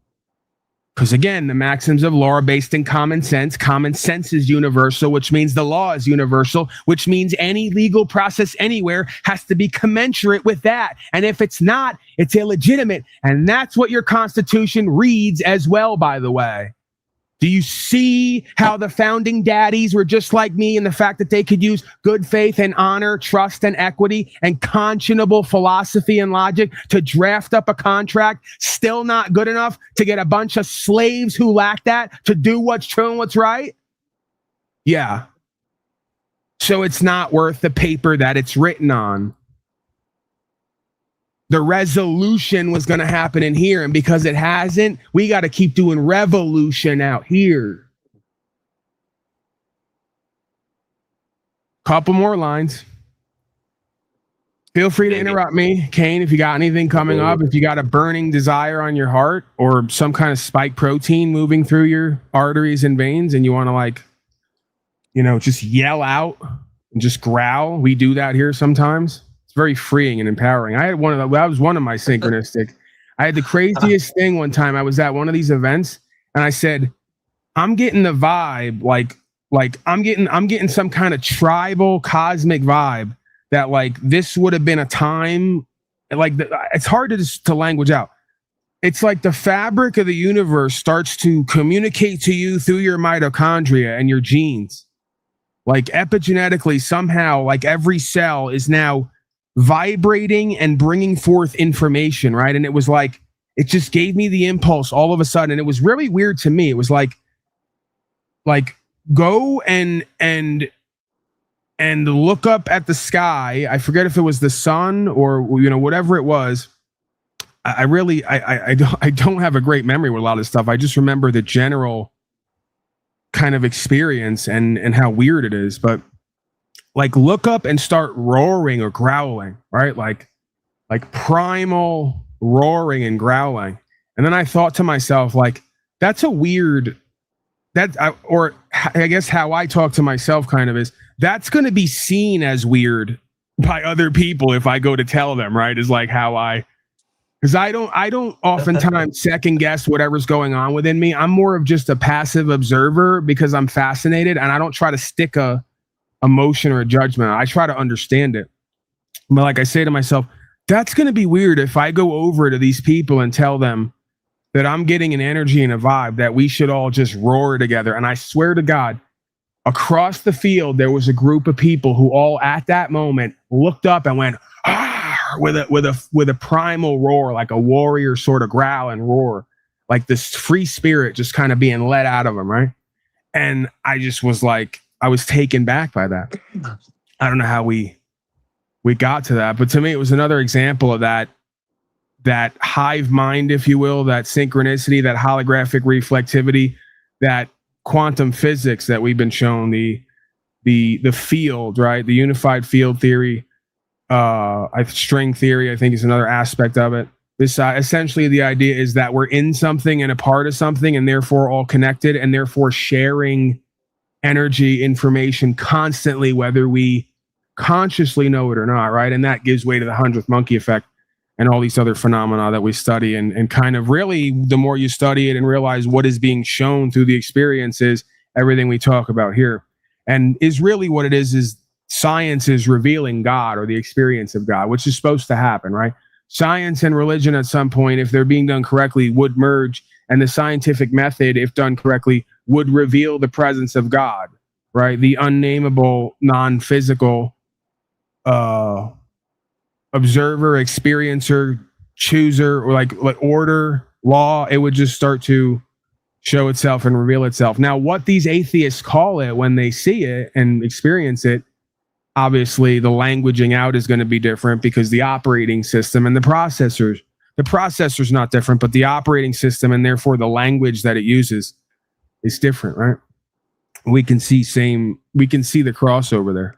That essentially early religionists, when describing the experience of God, are describing modern day quantum physics and the unified field theory and all these other holographic, reflective, synchronistic ideas and experiences. So let's do like 10 at least maxims. I think I covered 3 or 4. Dang it. Keep going. I'm gonna get off here and go to bed. All right, get out of here, man. I'll wrap up anyway shortly. Hell yeah. I'm gonna write up something in the morning and get that to you sometime maybe around in the afternoon. That's fine. With you a little bit. I'm probably not going to have much to say or change it because I'm going to tell you and show you what I do and put on record that I just hold to and then let it ride. And then you're going to do whatever you're going to do, right? And I'm going to do whatever I'm going to do. The best thing to do, whether I like it or not, or whether you win or not, is whatever you feel the most compelled to do internally, right? Yeah. So That's an authentic walk. You could take my claim and might fuck yourself with it if your heart tells you to do something else and you try to use that claim. You may have won with your heart and lost with the claim. See, that's part of the game that I suspect here. Yeah. If that makes sense. So I sure appreciate you. You got to make sure to some extent whatever's on the paper is emanating from your soul and your spirit and vice versa, so that you're in alignment. But thank you, Kayne. I appreciate you, man. Let me know what you want to do. You want to come back on tomorrow whenever I'm on next, or you want to talk to me more privately, you got my information. And yeah, keep us updated. Or like I said, if you want to do more here, you want to go write some stuff, maybe we'll go over it here. That's what we could do on our next broadcast, non-cast. We can look over that claim, and then I can, we can always do something with it, right? Sure. Absolutely. All right, man, get out of here. Yep. Thank you very much. Thank you, sir. We'll see you. All right. Bye. So let's hit a handful of them. Why not? Since we came across this.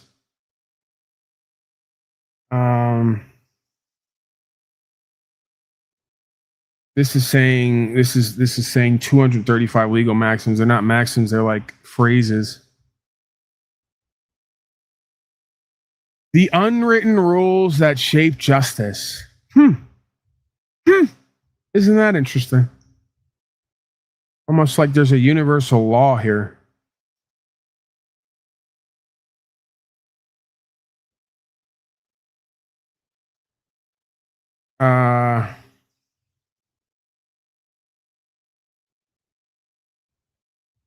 I've seen a few lists that I like, and I'm trying to recover them or uncover them.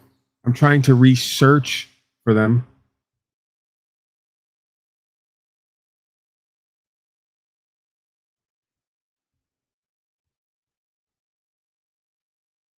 Terrible websites.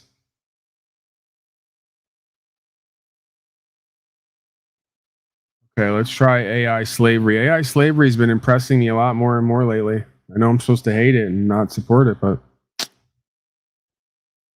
if a few million slaves got to lose water and die of thirst in order for me to use AI to have an actual conversation that's meaningful, that's what's going to happen. I don't make the rules here, people.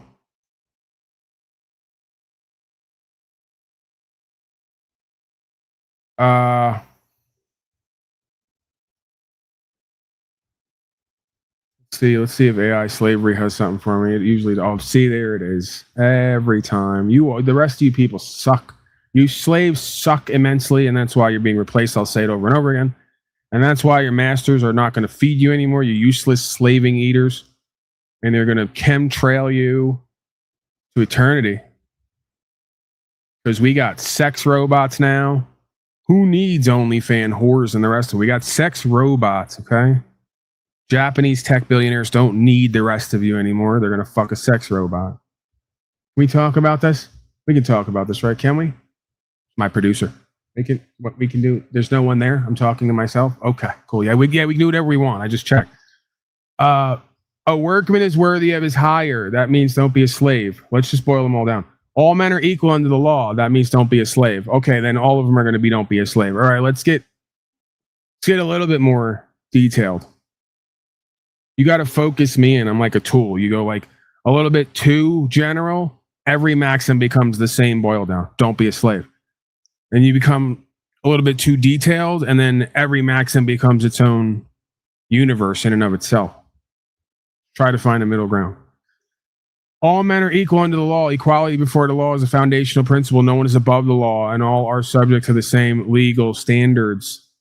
Well, that's the thing. See what they want. See what it wants to do. It wants to conflate legal and lawful. So the first half is cool philosophically. Equality before the law is a foundational principle. We're back to maxims and philosophy again and logic. No one is above the law. All are subject to the same legal standards. Well, that's not true. Only legal persons are subject to the obligations of the legal society and the legal standards. Now, they were on to something in the first part when they say all are equal under the law, universal law. That means no one can lie and be legitimate. No one can cheat and be legitimate. No one can harm someone and be legitimate, cause loss, not pay their debt, and not be a not debt paying slave. All are equal under the law. Nobody gets special privilege. Not even Billy Clinton, Georgie Boy Bush, Barry O, or the Island Boys. Nobody gets to do that and be legitimate, right? So that makes sense. I can ride with that. All you got to do in this life, don't care about everyone else telling you you're an idiot and you're crazy. Just only worry about what makes sense to you and leave the rest. It'll work perfectly for you. You're going to find yourself in some trouble from time to time, but it'll work out for you. I have faith in that. So that's great. That's a great maxim, right? We're all equal under the law. You can't put me under the law or you above the law with your legal process. You can't cause harm to me by trying to force a code on me. Forcing a code on me causes harm to me. And you're not above the law, and I'm not beneath the law, right? We're all equal under the law. And what's great about all equal under the law is it means no other man can judge another man, right? We're back to Tupac yelling thug life in the court. Only God can judge me. Here in Slavery, we say only God of all media can judge me, of course. But that's what that whole idea is referencing. So because we're all equal under the law, then nobody else can judge or condemn somebody else to a fate, especially if there's no loss, injury, or harm present. What are you doing? You trafficking in the bodies and souls of men and women? I think that was in one of those storybooks that we used to read a long time ago. In commerce, truth is sovereign. Truth is the highest authority in business. What's that you say? Most courts are usually ran through administrative process and procedure because they're a commercial endeavor. It means somebody's got to pay. Somebody owes and somebody's got to pay. That's all that is. And somehow, some way, even at the court, which has been turned into a business, at least half of it on the legal corporate jurisdiction side, not on the lawful side. You're telling me truth is the highest authority in business? Oh, yes, absolutely. See, that's what the capitalists, the free traders don't understand. They're unfree traitors with a T, not a D. Unfree traitors don't understand free trade, which they refer to as capitalism. And they don't understand capitalism is a sister of socialism. They're all sisters of the ism, collectivism. They're all related, right? See, as long as they got you in ism, they don't mind. What they don't want you in is an understanding. What the difference between free trade, a lawful private man, is between a legal person doing capitalism and collectivism called democratic republicanism. We're lost in the sauce again. We don't know what we are again. We're following somebody else's nonsense and repeating it again without understanding it again. Isn't it interesting how we do that? So many people using so many words all day, every day. They have no idea what the fuck it means and don't even know what the experience is. How does that work? Truth is expressed in the form of an affidavit. We went over that one. Affidavit unrebutted stands true. Formal declarations of truth, affidavits, are binding in commercial matters and must be made with full responsibility. That means if you bring a charge and it's deemed to be illegitimate, you got to pay for it. Just like when you charge a credit card. I didn't give you the authorized signature as the representative. You charged that card. You didn't have authorization and legitimacy. Now you got to pay the bill and some extra. That's all of what courting is. So a formal declaration of truth are binding in commercial. They're even specifying commerce. I love it. Makes it even better because now I'm proving, once again, the same idea. Lawful runs legal. Private man runs corporate. Man runs servant and state actor. Chain of title, status, and standing. Dual jurisdiction. Speak the law is what jurisdiction means. And a maxim again is he who does not speak the law or exercise his rights ceases to have them and therefore it. You have no law at that point. You have to be governed by legal process. See, that's why Marcus Aurelius once said, as it's told, a man could be judged by what he does and does not do. I believe he once wrote or said, as the story goes. I can correlate an understanding with that. That makes sense to me. There it is again. An unrebutted affidavit stands as truth in commerce. If a statement is an affidavit, is not challenged, it is treated as true for the purposes of the transaction or dispute, and that's all that court is a dispute or a transaction. You can't have a dispute if there's no man or woman on the other side. You can have a transaction, but it has to be between man and corporation, man and man, or corporation and corporation with a man as a representative.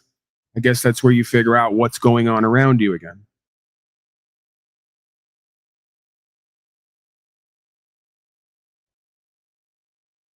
That means that regardless of what money or transaction took place, whatever changes hands, legal promissory notes, if the affidavit is unrebutted, it stands true. So it's essentially a contract, a binding contract or a claim.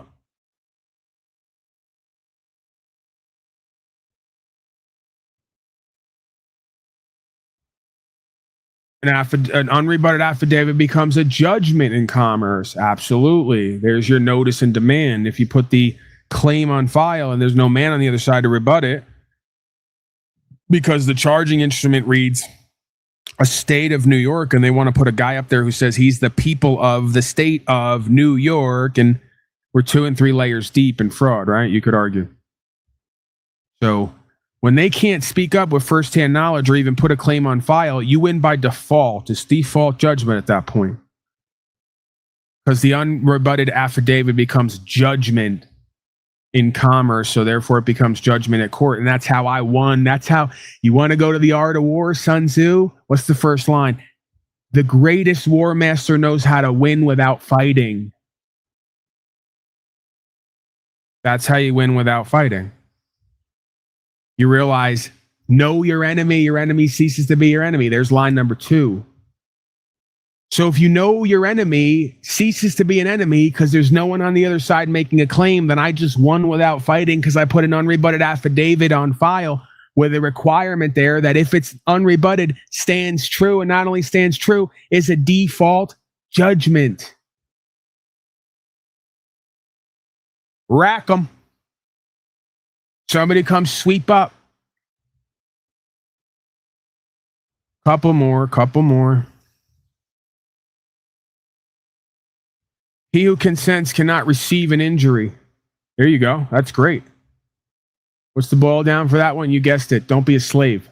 You act like a slave, you get treated like one. If you got a contract saying you agree to obligations and you don't fulfill it, and they come and get you at legal process, you can't claim injury because you agreed to the terms and conditions, whether you know it or not. And they're going to go right to your license, registration, insurance, and all the claims you made that you don't even know are claims. Contracts you took out that you don't even know are contracts. You can't claim to be injured or have any rights. You didn't express your rights. You don't have an affidavit on file, and you took out a contract and an application for benefits and privileges, and then you want to turn around and not follow your obligations. Yeah, they're going to slave you.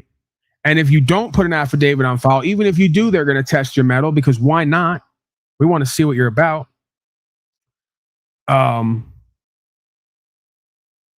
If you don't put something on file, they're going to presume and assume you to be a United States citizen, a legal person with legal privileges and benefits and no natural rights and duties and obligations to the legal society. I don't care. I'm not like Chili DeCastro and the rest of these fake ass lying motherfuckers who want to use you and sell you products. I am the product, and this is a service, non-service, because I'm not asking you for anything, and I'm giving you the whole game that's going to change your life and your whole situation and this nation situation and the world situation, quite frankly, if we let it be.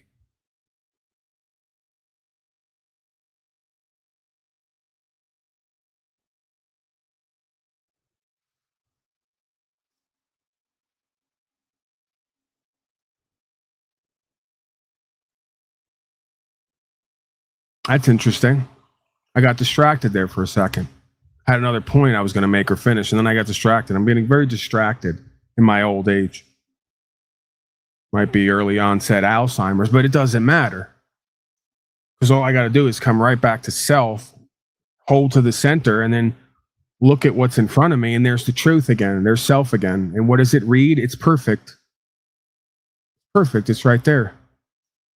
Sacrifice is a measure of credibility. What's that, you say? Huh? Paulie boy, you want to bring logic and philosophy into a legal courtroom and you think you're going to win? You guys never win. oh, we actually are and do, and it's been over and over again. No, we don't want to hear. No. No, this guy over here, he might have something, but he failed as well. The legal scholar, yeah, right. But right here, legal maxim number 9, it reads, sacrifice is the ultimate measure of credibility. Don't I and others talk about that constantly? And that's not shown other places, and that's how you get judged at court as well? Wow. So I wasn't just pulling shit out of my ass when I talk about the whole world's pimping and hoeing, they just don't know it. When I talk about archetypal power and value systems, psychology, subpsychology, sociology, the mechanisms of control, the location of true control, true power and value, right? Local, non-local, all the rest of this. I'm just up here without a teleprompter, just pulling shit out of my ass and making shit up. Or I'm speaking from the heart, and it turns out what's in the heart is the same thing they codified as maxims, because what? Common sense is what governs all courts and legal process and procedure. The only problem is common sense is not common.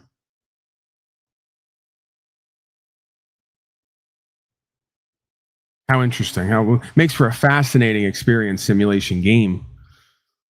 A matter must be expressed to be resolved. That means if you are acting like a slave and you don't have a problem with it and express it, it's presumed you love it and we're going to give you more. I can understand that. I've been saying that for the longest time to people. They don't like that, but it makes sense to me. Can I have some more, sir? Remember Oliver the Slave Twist? I want more. I want more maxims, AI. You've outdone yourself once again. I want 20 of them instead of 10 now. Let's see. Oh, I can't do that. See, I'm overworking it. I got to start a union to pay AI a livable wage. It's always an issue and a problem. There we go. Generating. Can't trust a filthy slave. They'll lie to you or project their emotions on it, which is as good as lying. So that's why AI is my new best friend. All I want is the experience, the truth, and the facts. I'm not interested in how you feel about it. Now it's not generating. See, I spoke too soon. AI has feelings too, Pauly boy. AI is people too, Pauly boy. All right, let's go to legalherpes.com, which is, legal herpa.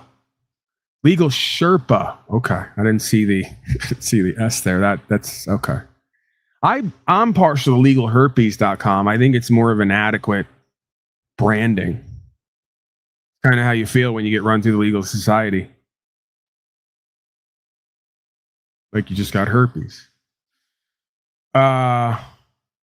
Right. Equity's vital role in the pursuit of justice. Equity will not suffer a wrong to be without remedy.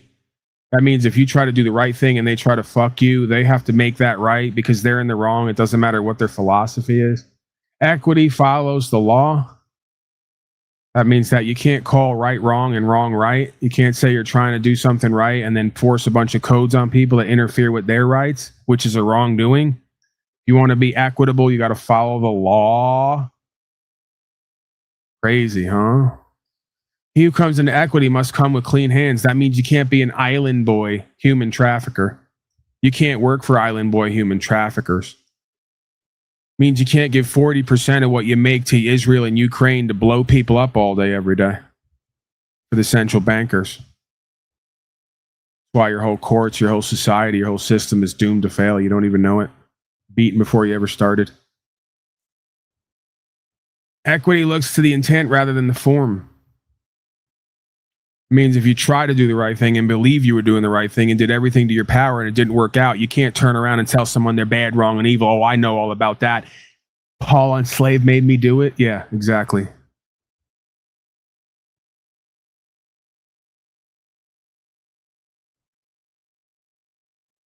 I lost my place here. By the way, we also have the 10th Amendment. We never went over. the right to be left alone. Imagine that. Equity regards as done that which ought to be done. We got a call the unslaved hotline, and I fixed my app now, so I'm getting notifications on the hotline 360-1013 WSLV. You're on the line. Oh, Paul, how are you doing? I've called in before. Oh, Richard Nixon. It's been a while since we've heard from you. You're still not a criminal, right? Yes, sir. Okay. Well, Richie, what do you got for us? Nothing. I was curious to see. I've been watching it, and you were mentioning getting in property without taxes and all that. Have you looked into sending the IRS a bill of exchange? Well, definitely don't do what you did on that whole Watergate thing. Am I right? Well, Just a little bit of razzing, a little bit of fraternal razzing. Nothing you can't handle. Yes, sir. Give me that again. I'm lost in the sauce here. I got to refocus. I'm ADHD riddled. It's a problem. I really should be medicated.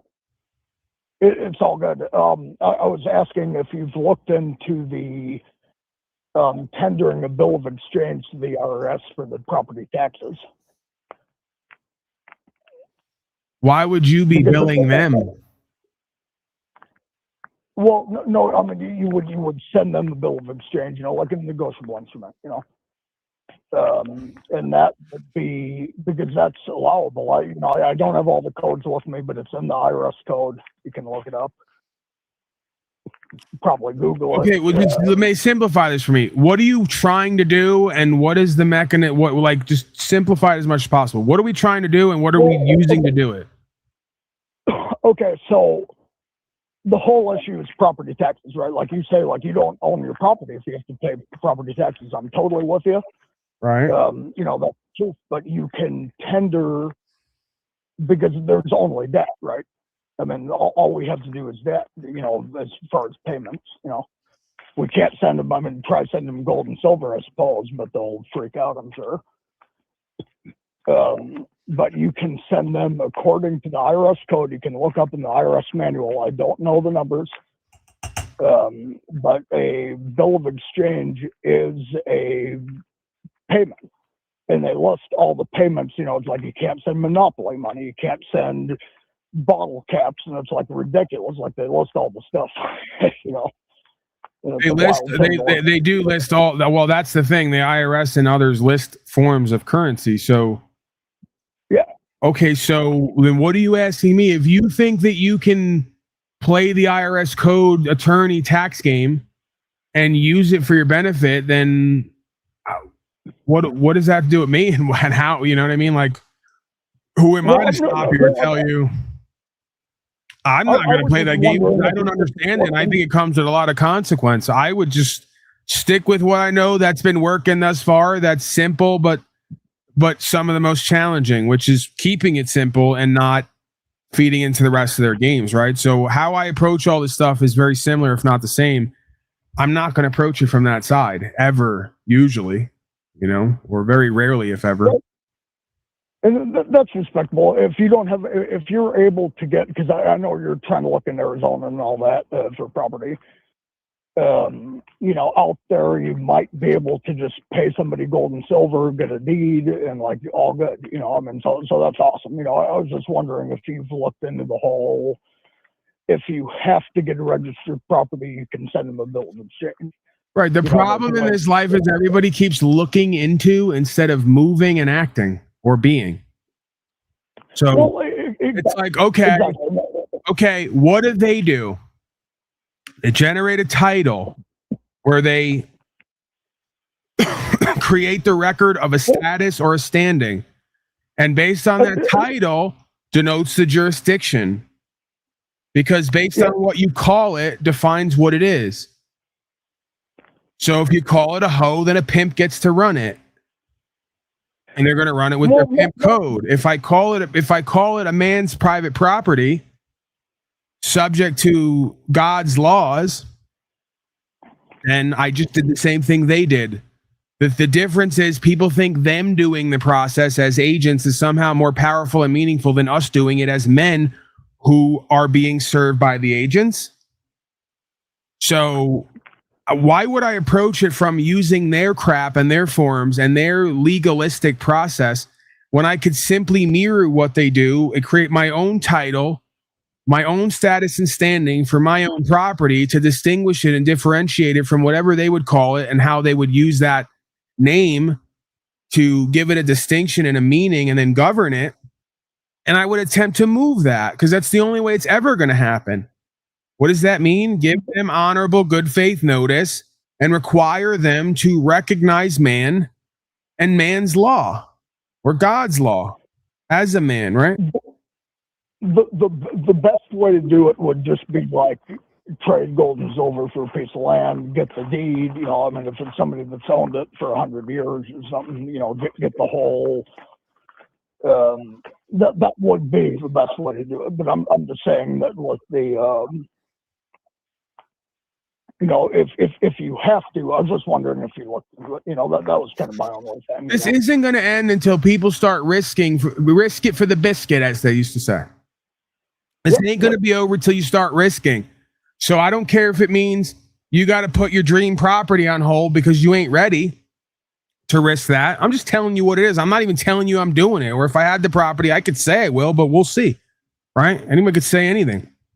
The point is, this is how it's going to change. And the only way it's going to change is if people start moving their claims and cases at the court and say, this is now titled private property. I have a right to ownership here on this land. It's a land of the free and the brave. Hi, that's me. I guess I'm brave because I decided to show up and be a man and say I get to own property and you can't tell me what to do with it and that I got to pay you to use it. Okay, so I'm requiring you, I'm giving you notice and demand, once again, a requirement under the law with all the maxims I just read you and what it all means that governs the courts and the idea of legal process that we call law, that you recognize and reflect on your record and documentation that my affidavit and my claim on file stands true because it's unrebutted. Are you going to bring a man or woman forth to rebut what I just put on file? Remember the maxim? We just read them. Oh, you can't because you don't have any men or women down there. You have men and women acting as fill in the blank. That's the only way this is going to happen. And guess what? Here's a clue. In this system, you always get 2 or 3 buys at least. Stop the cap. Stop the cope. I'll take the average white person out there who has no criminal record. I could literally school you on how to do anything illegal and probably get away with it. And if you didn't, not even do jail time. What the fuck are we that worried about here? We went from we're going to die for tax on tea to we're scared to do 24 hours in a fucking cell. This is embarrassing. It's beyond embarrassing, really, seriously, for me to even have to be a part of it and talk about it and do it this often and this much when this is just so simple, yet so difficult, because the biggest hurdle is our fucking cowardice here. I know it like I know my name. No, let me give you your flowers real quick, too, about doing the work you do. Am I dying here? Are you going to kill me right after? That's usually when they bring in flowers, right? No, not mafioso. No. Yeah. Oh, I'm going to give you your flowers because you're going to be dead in a few minutes. Thank you. Well, no, but seriously, you know, you're putting in a lot of work. You're spreading information. I'm horrible at trying to spread information. It's a bad thing. It's you know, people come at me and they flip out and they yell at me, and you know, so I'm bad for that. But my main thing was I did want to ask you about the bill of exchange. If you've looked into it, I'm with you. You should. Sure. What's the difference? This is like almost like the setup for some old joke. What's the difference between a bill of exchange and a promissory note or anything else? What's the difference between those two things and what you have in your pocket you call money? Well, see, that's what I'm saying. But I'm saying rather than like. But see, you're not getting it. You're not getting it. Instead of you just showing up as a man and saying, I have a right to own property, anyone disagree, and standing on that, you want to show up with fake ass documents that beta males show up with because they just don't have credibility or the cash and the real goods, right? I got the cash and the real goods. What do I need a promise for? I'm not promising you shit. The same thing, the same way you court with a woman. Beta male makes a whole bunch of promises. I'm not promising you shit. I don't need to. Because I'm going to show up as a man. If that ain't good enough, my promises ain't never going to make you happy anyway, because I can't fulfill them all. Well, and see, I hear what you're saying, but I'm saying that... You hear what I'm saying, but you ain't going to live it, and that's our problem. Oh, no, I love it, absolutely. You know, that's what I'm working on doing now, you know. Just leave and throw away all the crap you think sounds intelligent and impressive. That takes all your truest, most authentic power away. And life will be so much more freeing and easy and simplified. And you'll have so much more time, energy, attention for other things, like having sex with the new Japanese robot they're putting out that I mentioned like an hour and a half ago. I don't know if you heard that. And other things. No. You have way more time, energy, attention for voting for masters. I could go on. Just not this. Well, who would want to do all that, Paul? I'm not interested in all that, you know, but... Right, so what I'm trying to get us all to really get back to and see is that we're giving our power up, doing extra shit that's costing us time, energy, attention, which is our greatest power and value once again. We can save all that by just doing the simplistic and most powerful and valuable. It's the hardest thing because it's the thing you think they're least likely to recognize. If they won't recognize that, this whole system's fucked anyway. And it's only going to stop and change once you get them to recognize that. And they ain't going to recognize man and man's rights till you show up as a man expressing man's rights. Remember the maxim? He who does not express his rights does not have them. You're expressing the spirit of a man who wants rights, but then you show up expressing legal process and promissory notes and UCC. Not going to happen. Well, yeah, I mean, you know, but it's like staying in honor. It's not staying in honor. You're in dishonor because you're telling me about their system you don't understand. And if I take it all away from you and I spin you in circles and I say, go ahead and pin the tail on the donkey, you can't do it. See, you could put the blindfold on me, spin me, and give me the pin. I could pin the tail on the donkey every time. Because I have the inner vision. I don't care if you blindfold me and spin me in circles. I have the inner vision. The best way would be to have no contract, and I'm with you on that, you know. But I mean, if the best way, the best way to defeat man's contracts that are fraudulent are to remind them you have a contract with God. The best way to overwrite their conviction at court is to remind them you have an internal conviction, as within, so without, as above, so below. It's all that ever meant. The best way is no contract, and that's how I live. I don't have any vehicle or anything, you know, no mailing address, you know, because it just goes on and on, you know. And, but that's the toughest way because they're going to keep going. We don't recognize man and man's rights. We only recognize beta males, legal persons, and legal procedure. Why can't you just show up as that? Because we understand that when we keep showing up as that, we're selling our soul, and then God brings hell down on all of us. We can't play that game anymore. See how it works? Yep. You got to understand this is spiritual before it ever becomes physical. We are non-beingness. We're only using beingness. We are spirit before we ever become flesh. The metaphysical law is what governs all of our physicality. That is a maxim. I just read it to you. I didn't pull it out of my ass. I'm not theorizing like a conspiratard. This is their system. I'm quoting their system to defeat their system. You want to come at it from the commercial side. It's not their system. I'm quoting you a codification of a universal system that they recognize. And you want to overwrite that or ignore that for a set of rules and standards put forth by certain groups of men called the legal society. The legal society is owned and run and governed and is only legitimized by the law of the universe. That's what the maxim read.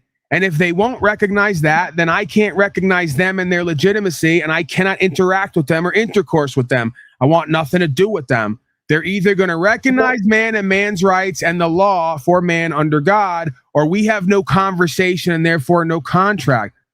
We have no contract anyway once they recognize the law of man and God, because I have a contract with God and that law. I don't need them. They're an extra piece in the puzzle. They're either interfering with my rights and redress and resolution, or they're doing constructive fraud. Either way, they're delegitimized. That's all that you have to know and be here and understand. All that matters. It's all right there in the maxims. I gave you 10. I gave you what's behind that, what it stands for, the experience that is shown and lived. That is all I believe. There's a better way to put it. That's all I believe and have been shown is what we and everyone else needs as an understanding and application. Everything else is secondary. And if you go to secondary without the principles, then you've undone your foundation spiritually, cosmically, and physically as a result, because that's the chain of title. That's how this works. So again, we're back to square one. Title indicates status, indicates standing, indicates process. All this is every time in every situation, legal or lawful, it's the same fucking process. I don't care if it's your baby. We got a generated title that indicates status and standing, that indicates how the being will be processed. I don't care if it's at the hospital, at a jail. That's what's there. We got a vehicle, that they like to call it. Generate a title indicates the status and standing and how it will be processed at the DMV, at the courts, and everywhere else. You got a marriage license. They generate a title, gives you guys a status and standing. It indicates how you will be processed at the courts and at the church. You got a house. They generate a title with the title company. It indicates a status and a standing, how it will be processed with the mortgage company. This is all banking and commerce. This is all legal process. The foundation is lawful claims. If you don't make a claim, then what they state stands true. If you do make a claim, then nothing they state can matter because they're talking from an inferior position. Once you understand it philosophically, you don't understand it. You keep talking about people. Stop talking about people. Talk about you, like in NAAA. Keep it in the I and I am. You don't understand it. Because if you did, you wouldn't come at me with promises that you ain't going to keep, with promissory notes and bills of jacking off and all the rest of this garbage. Terms of art. You wouldn't come at me with terms of art. You would come at me as a man. I'm a man. I got God-given rights. One of them is to own property. Your goofy Constitution contract said you got to uphold our right to own property. If someone says I got to pay them forever, intergenerationally, or they're going to come and take that property, then you're denying me my right. What can you pay with, Paul? You can't pay with anything. Here, you want to play technicalities. I have to come out. This is the point. Now we're getting there. Thank you. I got it out of you. I knew I would by looping and repeating. You want a house without having to build it and create some value to exchange for it. Never going to happen legitimately. So you and others can go fuck yourself with the I want to get a house and pay for it with non-payment because we live in a system of constructive fraud, Ponzi scheme. You want a fucking house? Tell the new bankers and all the rest of the people you complain about to go back home because you don't need them and go out in the forest and build one. That's how you get a free fucking house that you don't have to pay for, and you still got to pay for it because you got to put your time, energy, attention into it. Now I'm coming after you, bro. Because come after me. I love it. Give me all you got. I mean, not literally. I know what you mean. Well, okay, here's the thing, man. You did this to me last time. I brought up some things, and you were like cool for a minute, and you did the same thing, man. I was trying to give you, because I get a lot of value from you because you're doing a good work on your thing. Okay, you really are. I respect. That remains to be seen. This isn't all over yet. It remains to be seen. To be fair, right? My critics are sitting somewhere going, this isn't over till the fat man sings or drops dead. And he ain't singing yet, although I could lapse into song. So that remains to be seen. We all want to believe that. It seems so to some extent, but it ain't over yet. But I get what you're saying. And again, flattery gets us nowhere. The wise man is not moved by praise nor blame. So let's just shoot straight and get down to it. If I'm making a mistake, then correct me where I'm wrong. Well, I mean, you seem to get more anti, but okay, so what I get more and more frustrated when we keep looping when this is so simple and you and others want a magic beanstalk to avoid the giant, right? And there's no magic beanstalk. There's no golden goose. There's no mama's boot. I know it's a lot of work, but my whole point is I was just trying to call and have a friendly. No, don't do that. That was your mistake. I'm going to stop you. I gotta stop you. I gotta stop you. Please stop. Please stop. Please stop. Well, no, because I got to call you out on it. No, we just found it. We just found your problem. I don't understand how you guys haven't gotten this by now. If you get to a point in your life, let's now give a PSA for everyone. Thank you for this. We needed this. PSA. Hold on. Let me use some music too. We got to cut it. It's about time we cut a PSA. This generates us value in certain ways. We got to pay the bills around. Here we go. You know, this must be a Hold on 1 second. Just 1 second. Bear with me. No, just bear with me. Sir, please. Sir, please, I'm going to put you on hold. My assistant's going to be right with you, okay? You know what? I'm getting a specialist for you, sir. 1 second. Stay on hold. For those of you out there who... Oh, he hung up on me. See, now he got it. This is amazing to me. It's amazing. He hung up because he didn't want to... He had the nerve to come here and try to waste our time having friendly conversations. Who the fuck would call me to have a friendly conversation? What is wrong with these people? Seriously, it's just you and I now. Can we be frank? Can we be clear, straightforward, and frank here? Can we? God, I have to question that man's intelligence. I didn't want to believe he was an intelligent, discerning man, and obviously he's not.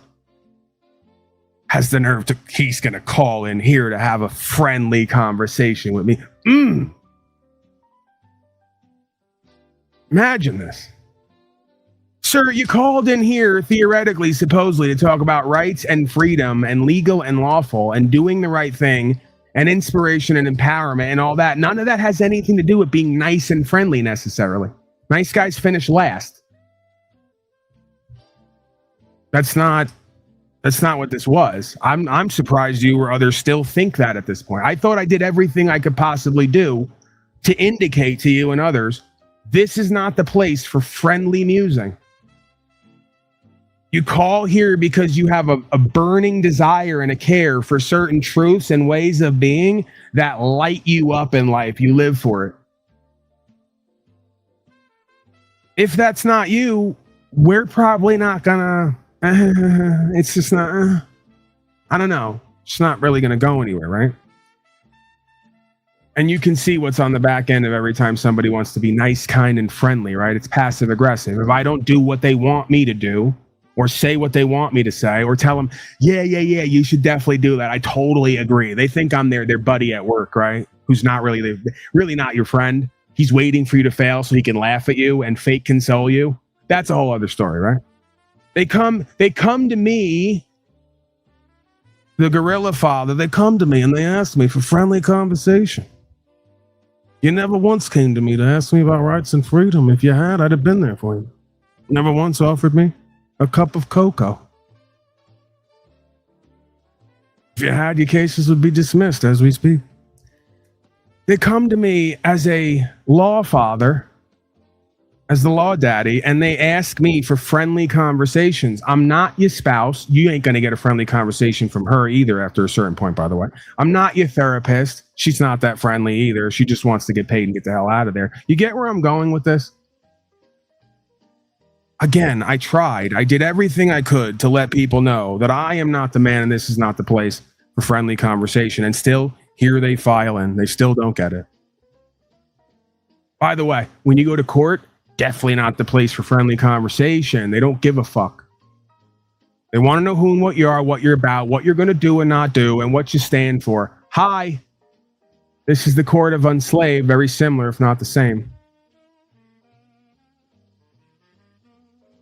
I was going to say I have a strife coach down the hall to the left. He's not really too big on friendly conversation either. He can keep up an act for a while, but, you know, after you get to about the hour and a half mark, abuse is available.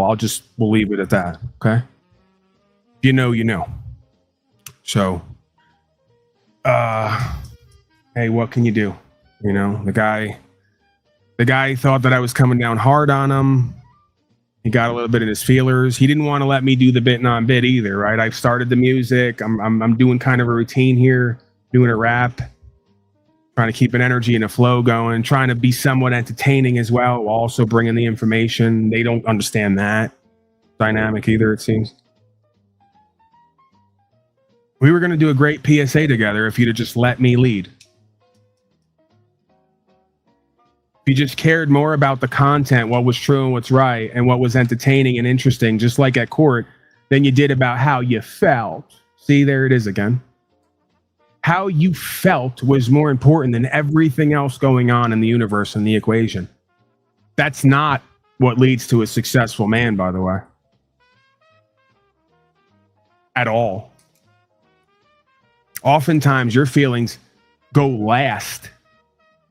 You ever meet an actual man? They have to put their feelings last because there's a whole bunch of other shit that has to be done that takes precedence.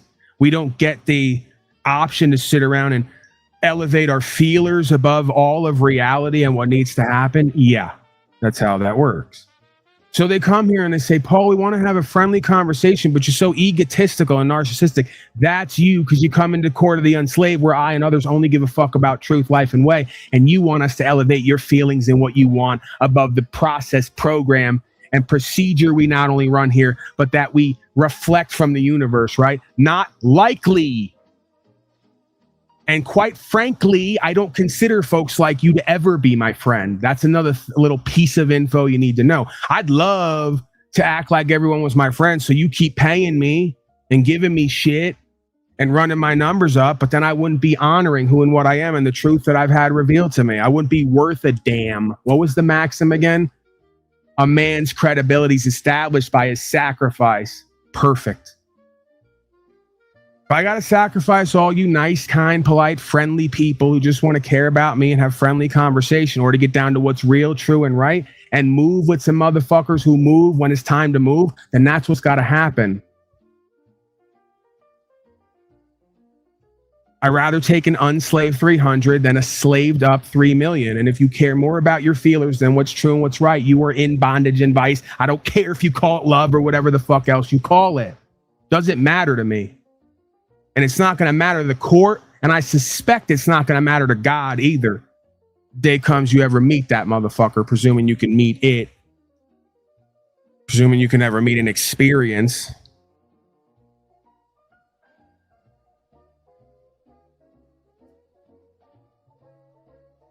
Any of this making sense to anyone? Any of this hitting home at all? Let's check the stats. Let's check the notifications in the email situation. Jimmy Shively is down there regular.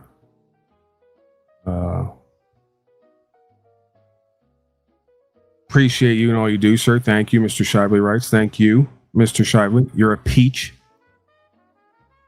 You inspire me. Don't ever have contributors and supporters think that you are not a source of inspiration for me.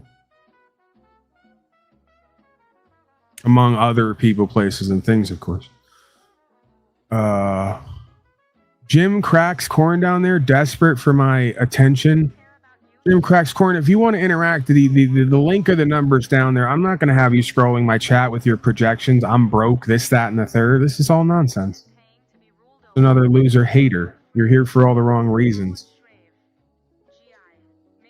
I'll roast you like a baked potato, though, if I need to. If that's what you need. Drop the link for Jim Cracks Corn.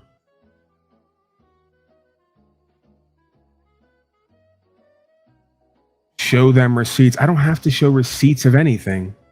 You're probably just one of the loser failures who's been around here for 5 years, desperate to try to draw up some content on a fake name.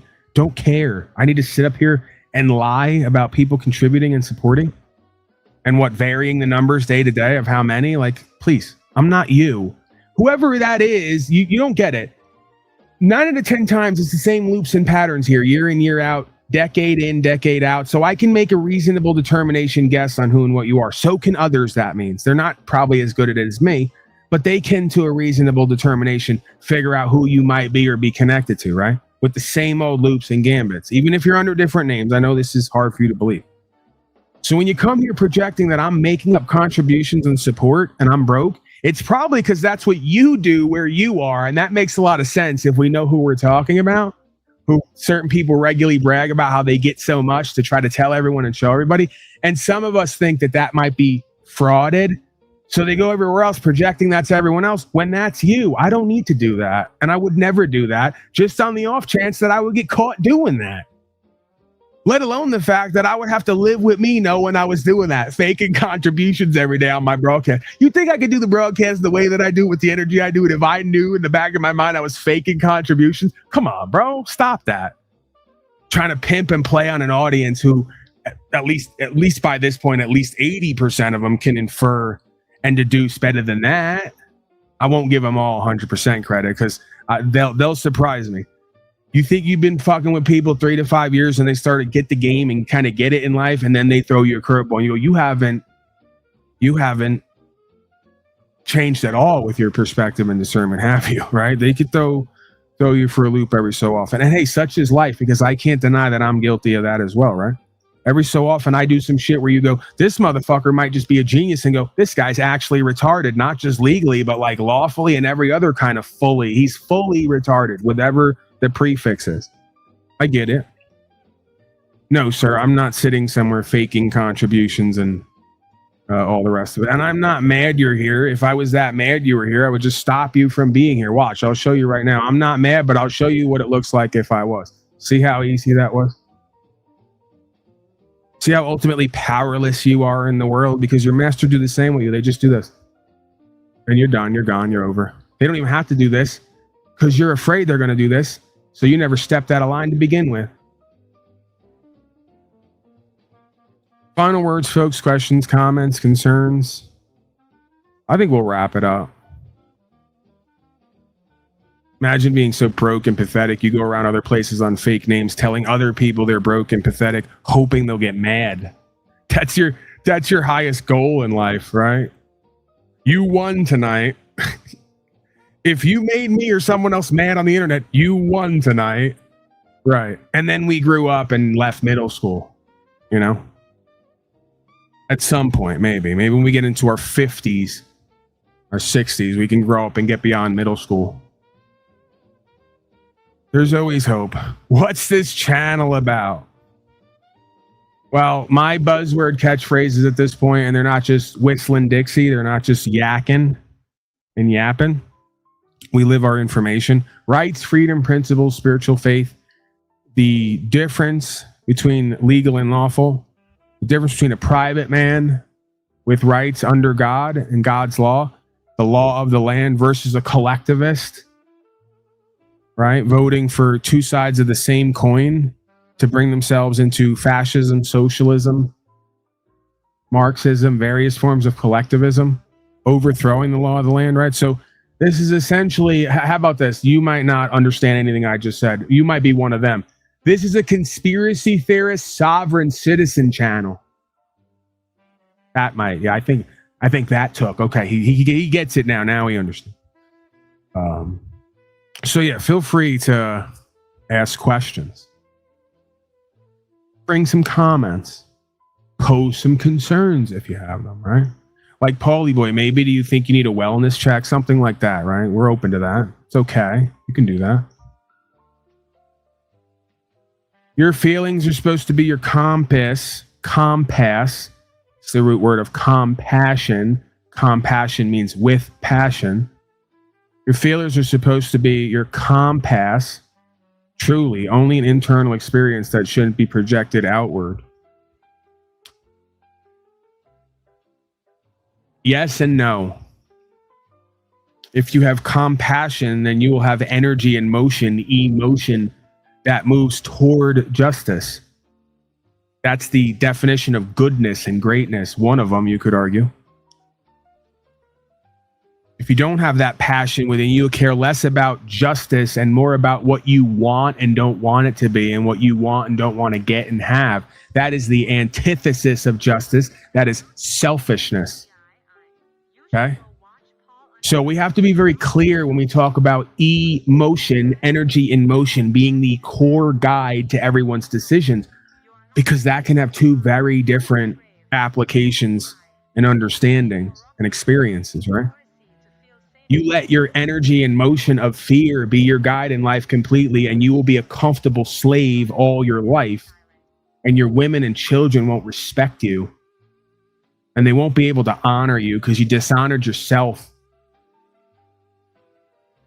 and the forefathers, right? Your history. So therefore, you've dishonored the past, you've dishonored the future, because they support each other. They're integrally linked.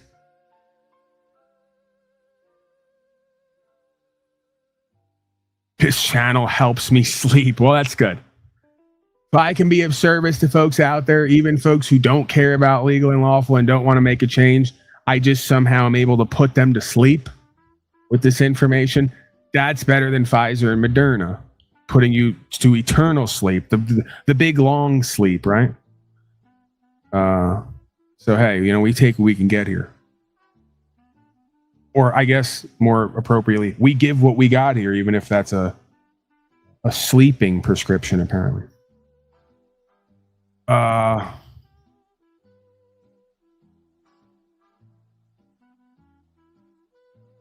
Not really. This person's now going to come here and do a broadcast to me from a chat box.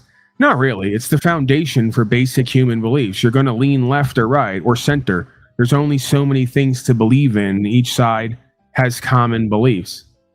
You just said 2 or 3 different things there at once without saying anything at all. So it's not the foundation for human basic beliefs. You could argue it's a foundation for human tendency, as you pointed out, tendency. That what does this amount to? Humans are going to tend left brain or right brain. So you're going to structure a corporation or society where everybody votes based on who and what they are tending toward, left or right brain, and then make an argument over which side's going to tend to run everything for that period of time? Nonsense. Just completely flawed on the face of it, just based on the system's dynamics. Makes for a great looping simulation where nobody ever gets anywhere completely, which you could argue there's nowhere to get to because there's just beingness. But you never quite find a holistic sense of self. You know why? Because you keep vacillating to extreme tendencies. Extremely toxic masculine, extremely toxic feminine. Endless wars over here, nanny state over here to keep you safe. You see my point? Why are you telling me about natural tendencies if I can't look around and see? And then you're giving me no explanation for how it all works and what it could be or should be. That makes more sense. What are you doing? Another ignorant person who's arrogant as well. What a horrible combination. Ignorant and arrogant to boot.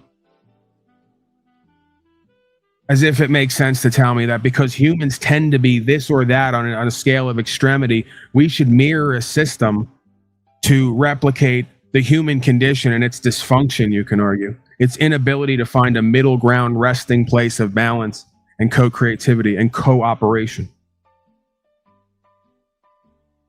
No, that's what got you here, sir. That's what got everything getting worse and worse. While you keep trying as you might to pay more and more, as what you're paying is backed less and less by anything valuable.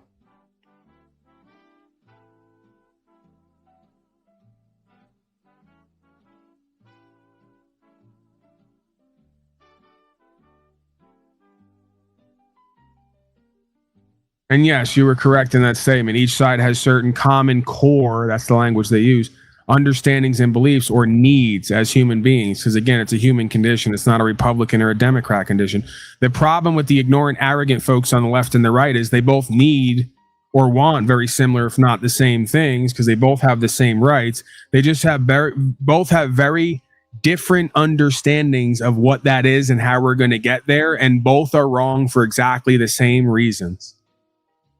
They think that they're going to get more rights and freedom through a system that is created to limit your rights and freedoms. That is flawed on the system's dynamics level. It can never produce a sensible product or outcome because the input is flawed. Input equals output. Flawed input doesn't equal stellar output. Flawed input equals flawed output, and that's the way it's designed to be. We'll keep you cycling forever, arguing over should masculine run the universe or feminine run the universe, when masculine and feminine complementarily run the universe. Now, you don't understand that or how to align with that, so you reject that and you impose your own solution, non-solution. It can never be a solution because you can never overwrite the universe and make it better than it was already created. You can only seek to understand it and come into alignment with it. Once you do that, then maybe you can reflect a system that will produce the proper outcome. Until then, it will never happen. It's like asking my Labrador Retriever to build a Tesla. It's never going to happen because the being doesn't have the awareness and comprehension to gain the understanding, to apply the practice, to generate the result. And then you want to come here with somewhere where someone does and correct them with your non-understanding. There's your fucking problem in a nutshell. Thank you for participating. You're a perfect reflection of Joe Everyman Public and what they say and do all day, every day concerning me or the situation. Proving once again that this is all a holographic reflective simulation.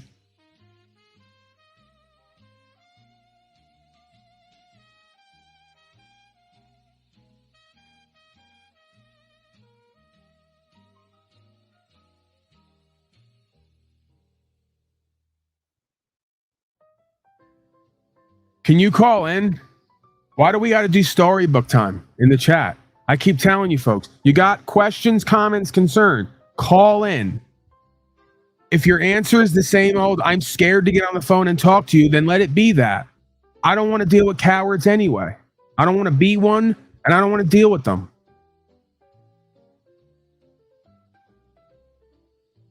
So call in and tell me all about how you think you're a Republican, but don't understand a republic on any level or your history or how it operates, and we'll just go right down the line.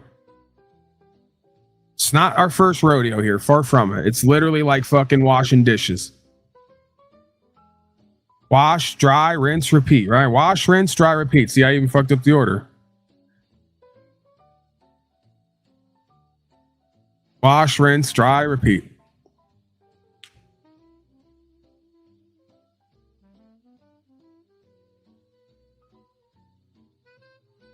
I am a right-leaning libertarian, meaning most of my beliefs are Republican, but I hold some liberal beliefs. But I wasn't talking to you, LMAO. Totally, bro. That was chock full of buzzwords that would have meaning if you could explain it. I doubt it, but I'm open to it. Let me have it, because I got to wrap up here soon. Do a little bit more content, nonsense. If not, I got to wrap up. They just keep adding more and more titles and statuses to the buzzwords of the paragraph, and that's supposed to mean something to me when it doesn't even mean anything to him. I ask him, what does that look like? How do you live? And he's going to tell me I live like every other leftist Democrat and status slave out there. And I go, yeah, I know. So what the fuck was the point of all that? You impressed yourself and everybody around you who bought into that shit? That's what we do. You ask what we do here? All the other stuff I mentioned, that's a side note. Here we do awareness. Discernment. It's like reading through all the things that are bullshit in this life, seeing it for what it really is. I've done this 1,000 times already. I'm like 8 or 9 out of 10. So I'm betting right now. Please come up and do the content, or I got to wrap up. Seriously, like I'm going to give you another minute, 3 minutes. I'm at that point. But I'll bet anything you have no idea who and what you are, what you're talking about, how any of those words apply to you, or what they mean. And I guarantee if I ask you 10 questions, I'm going to remix you like Dr. Dre. It's going to be a Dr. Dre, Snoop Dogg, Slave remix. Right before everybody's eyes.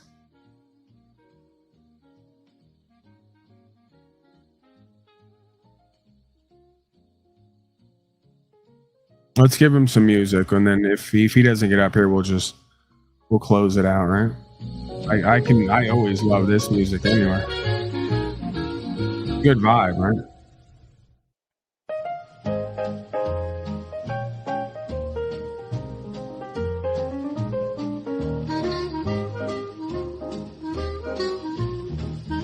Click the link, come on up. You know what? I'll give you the number too. A lot of you guys who want to tell me all about it, you can't figure out how to use a link, so.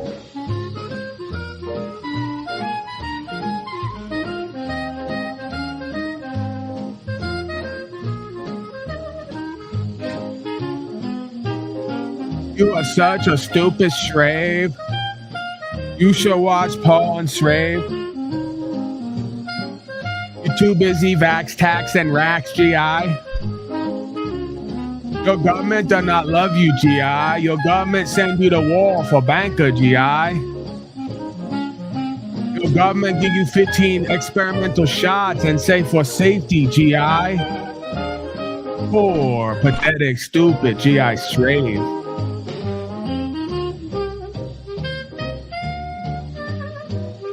He's a Republican, but Republican can't republic worth the damn. They don't know what it is. Rights and freedom. Who needs that? I got democracy, and he's calling me. 314 358-6619. Jim cracks corn. Send me to the death. 281-330-8004. I'm Mike Jones. All right, let's go. Fuck off. Yeah, right. All right, let's go. What do you got for me? You told me to call in. I'm here. Okay. Send me to the Snoop Dogg depths. Okay, are you Mr. I'm a Republican, but I'm also a libertarian? Jim cracks corn. I don't care. I'm an independent, nigga. Read the comments. Right. I think we got enough. I think we already got enough, actually. Oh. Yeah, we don't even need to. No, I think you just summed it all up in like one sentence, who and what you are and why we got the response we got from you, right? Like I said, you're Joe Everyday Six Pack, right? Just got home from the plant. You're gonna just got home from the plant a few hours ago. You cracked open a six pack. The plant. You know what Jim cracks corn means? Plant. You cracked open a six pack. You're about 4 to 6 deep. You know what it means, nigga. Look it up. Right. Okay. So we'll make this quick and easy. Corn. Google it. So easy. It really is. It's actually a slavery song. How many times have you voted? This is voting, by the way, out there. This is how many times have I voted? Yeah. And who do you vote for? In regular elections or federal elections? All of it. Just give me all your voting history. I want it all. I'm 49, so I will multiply by how many times you're alive. Like, you've been voting like 20 fucking times already, at least. Like 50. I mean, every year I can vote. Yeah, you're like 50 fucking votes already. I vote in federal, you did. Fuck yeah, bro. Oh my God. We vote like it's going out of style. All right, so how many more rights and how much more rights? That's the only right we have, right? We can vote, right? I get it. You're drunk and like a baby with its bottle. You want attention from daddy. I got it. But try to follow the lead here. So no, I've never voted. So obviously, you say it's clicks. It is obvious because I'm not a statist retard who's drunk half of my life and doesn't know what planet I'm on. Right? That's super cool. I know it is. Right. So, so can we get back? It's almost impossible to interact with people like you. This is why you don't vote. Sit home all day and watch Fox News because you're non-competence mentis is what it is. You don't exercise your right. You just follow. We can't do a broadcast. This is why I have a broadcast and you don't. We can't do a broadcast if this is how you're going to interact. I agree. Right. I stay silent and move fucking viciously. You stay loud and move like a bitch. Sure, you're vicious. You're a threat. Everybody's worried about you. You don't vote. Oh, I see. You're a vicious threat because you vote with a vengeance. Right. Okay. So yes, every time I can vote, I vote with a vengeance. My mouth can speak. You don't vote. You're telling people to do what? Nothing. I'm not doing anything. I'm a big waste of time. Nothingness, pussy. You're the real deal. Okay. Oh, I was calling in just to say how good you were at life. Fuck off, bro. You said I'm the bad guy. You got a bunch of facts that hit you in the face, and now you're mad. Send it. I get it, Sir, man. I died. I just died on the broadcast. It really does. I just actually died on the broadcast. Hold on. I think I'm... You died on the broadcast? You died on your own broadcast? Holy shit, you'll be famous. Your kids will get paid. I think I just died twice on the broadcast. I think I'm back now. Dude, man. I don't know what just happened. Can you hear me? Probably the best thing you can do. I'd jump off a short bridge. Right. What are you bringing to life? You don't vote. You just preach on the internet. Listen, let's be real. If I don't vote, I'm not doing anything, huh? You It's just really beg what for it clicks is. on the internet while not voting. Yes, all of that. Can you answer a question for me, and then we're gonna go? I appreciate absolutely. you. What's your question, sir? How many more rights? Question, sir? How many more rights and freedoms have you secured with all your voting? The number one right and freedom is the right I have to vote. So I would say that encompasses everything. Perfect answer. I love you. You want a co-host for me from now on? No, fuck off, bro. You need to Okay, all right, well, whatever. I'm trying to help you out, man. I'm a god of all media. I don't know if you heard. Help me out, bro. Yeah, I'm giving you a spot here. I'm trying to help you and me out, all of us out. We need you, actually. That's my $1 million house. You seem to know something about voting and life and just being a man in general. They're very factual. Bro. You got a channel? I'll promote it right now. It's better than anything I've. This is even better than life coaching with JT. Bro, this is even better than.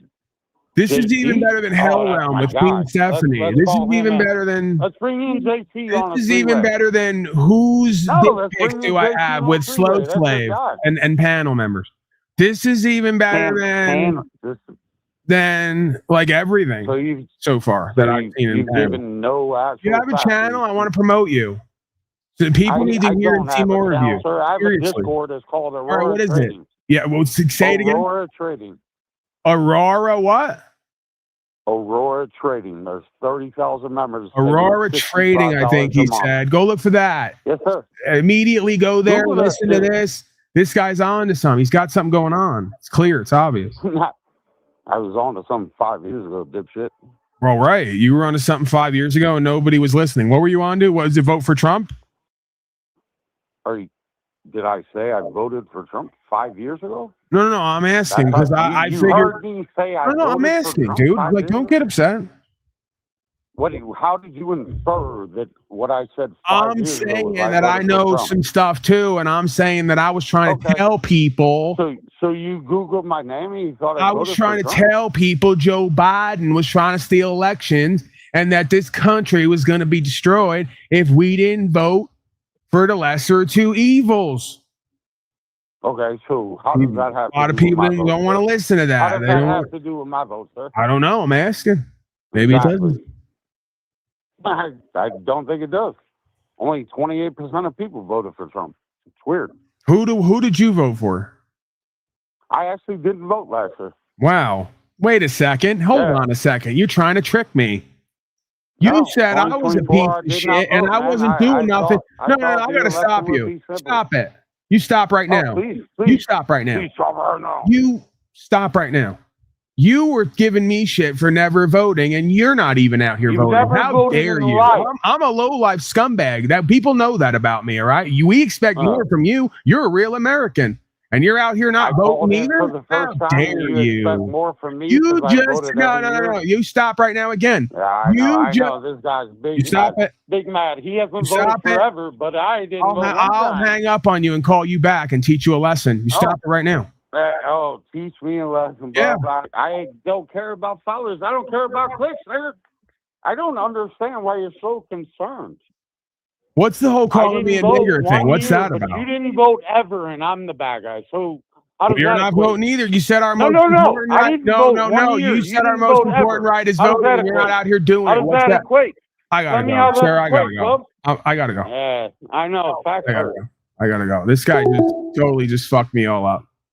I'm sitting here. I'm trying to take the walk with him. I'm like, maybe he's onto something. He's not even out here voting. It's our most important right that we get from God is the right to vote for a corporate master. He's not even out here doing it, giving me shit. This is what I mean about these people. You can't trust them.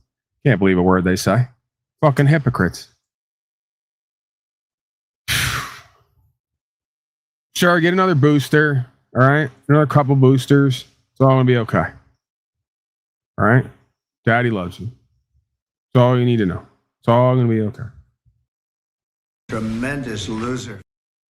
Don, please. We have losers. We have losers.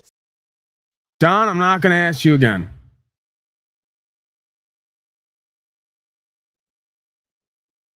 All right, we got to get out of here, I think. It's about that time. We've done enough. Like, share, subscribe. Okay. We're heavily censored, shadow banned here. We didn't break 50 live viewers this broadcast. Now, granted, we did it late with no warning, but that's fucking nonsense. Okay. And we all know it. But whatever. Here we are. Back who knows when. Blessings to all. Special thanks to contributors and supporters. Links up top for contribution support. Give value where you get it, or you're an untrustworthy, inequitable, bad faith, dishonorable slave. And you don't want to be that. Okay. And also, there's email up there. You got questions, comments, concerns. You want to talk legal, lawful. You want to send me like weird pictures of like either various parts of your body or just you in like various slave positions. I can't stop you. I probably will look at them. I might even, well, I can't preview them here. That violates confidentiality, but I might generally talk about you. Like someone emailed me the other day and sent me a picture of them nude in a slave position. And I was tickled pink, right? I can't promise that I won't do that, but I won't give names and I won't show anything. You can count on that. That is my gift to you. That is my promise to you. If you got articles, if you got like AI music or actual music that you want to do about the white gorilla, about rights and freedoms, about the drunk magatard who probably fucks one of his relatives who just called in, even though he doesn't vote. We don't know what he is. Whatever. It doesn't matter. You can email all that. consciousness.is.rising at gmail.com. Articles as well, if I didn't mention that. Various legal cases, if you want me to expound upon them or just philosophize and wax poetic. Okay. Proper instruction motivates people on the way out. It's a Gorilla Gems broadcast. Not broadcast. It's a Gorilla Gems product. It's a Gorilla Gems. It's a Gorilla Gem. How about that? One of my favorite songs lately. Bye.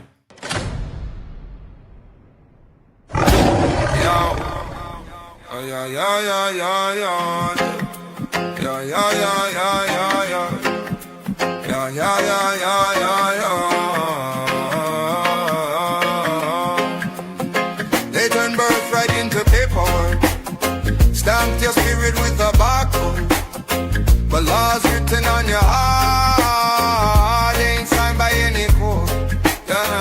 There's a license for your living, permit just to pray. They rebranded what was given, tried to bill you for your day. Well, my breath ain't on their balance sheet, so don't fit their frame. When the maker writes the mandate, every tyrant looks the same. They tax your time, then sell it back in smaller screens and quiet apps.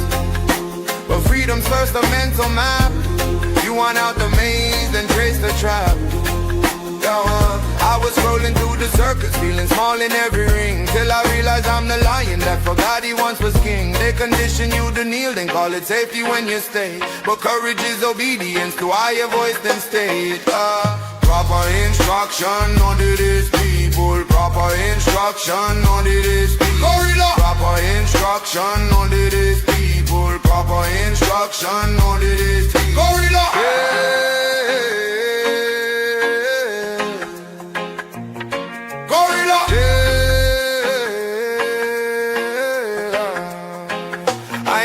Just a system, I'm a victim of my pride. All the jail I ever slipped in was the one behind my eyes.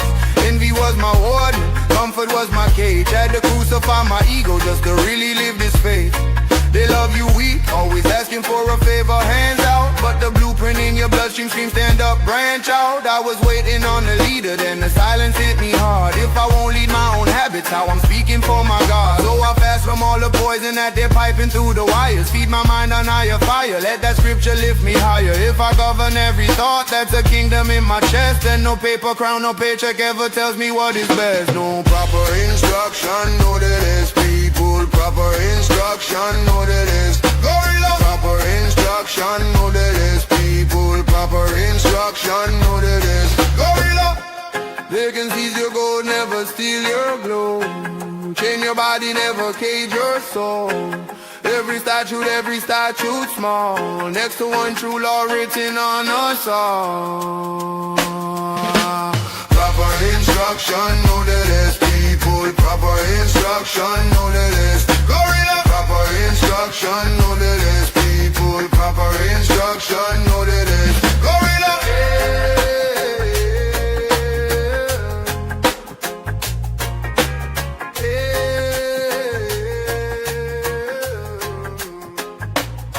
Gorilla.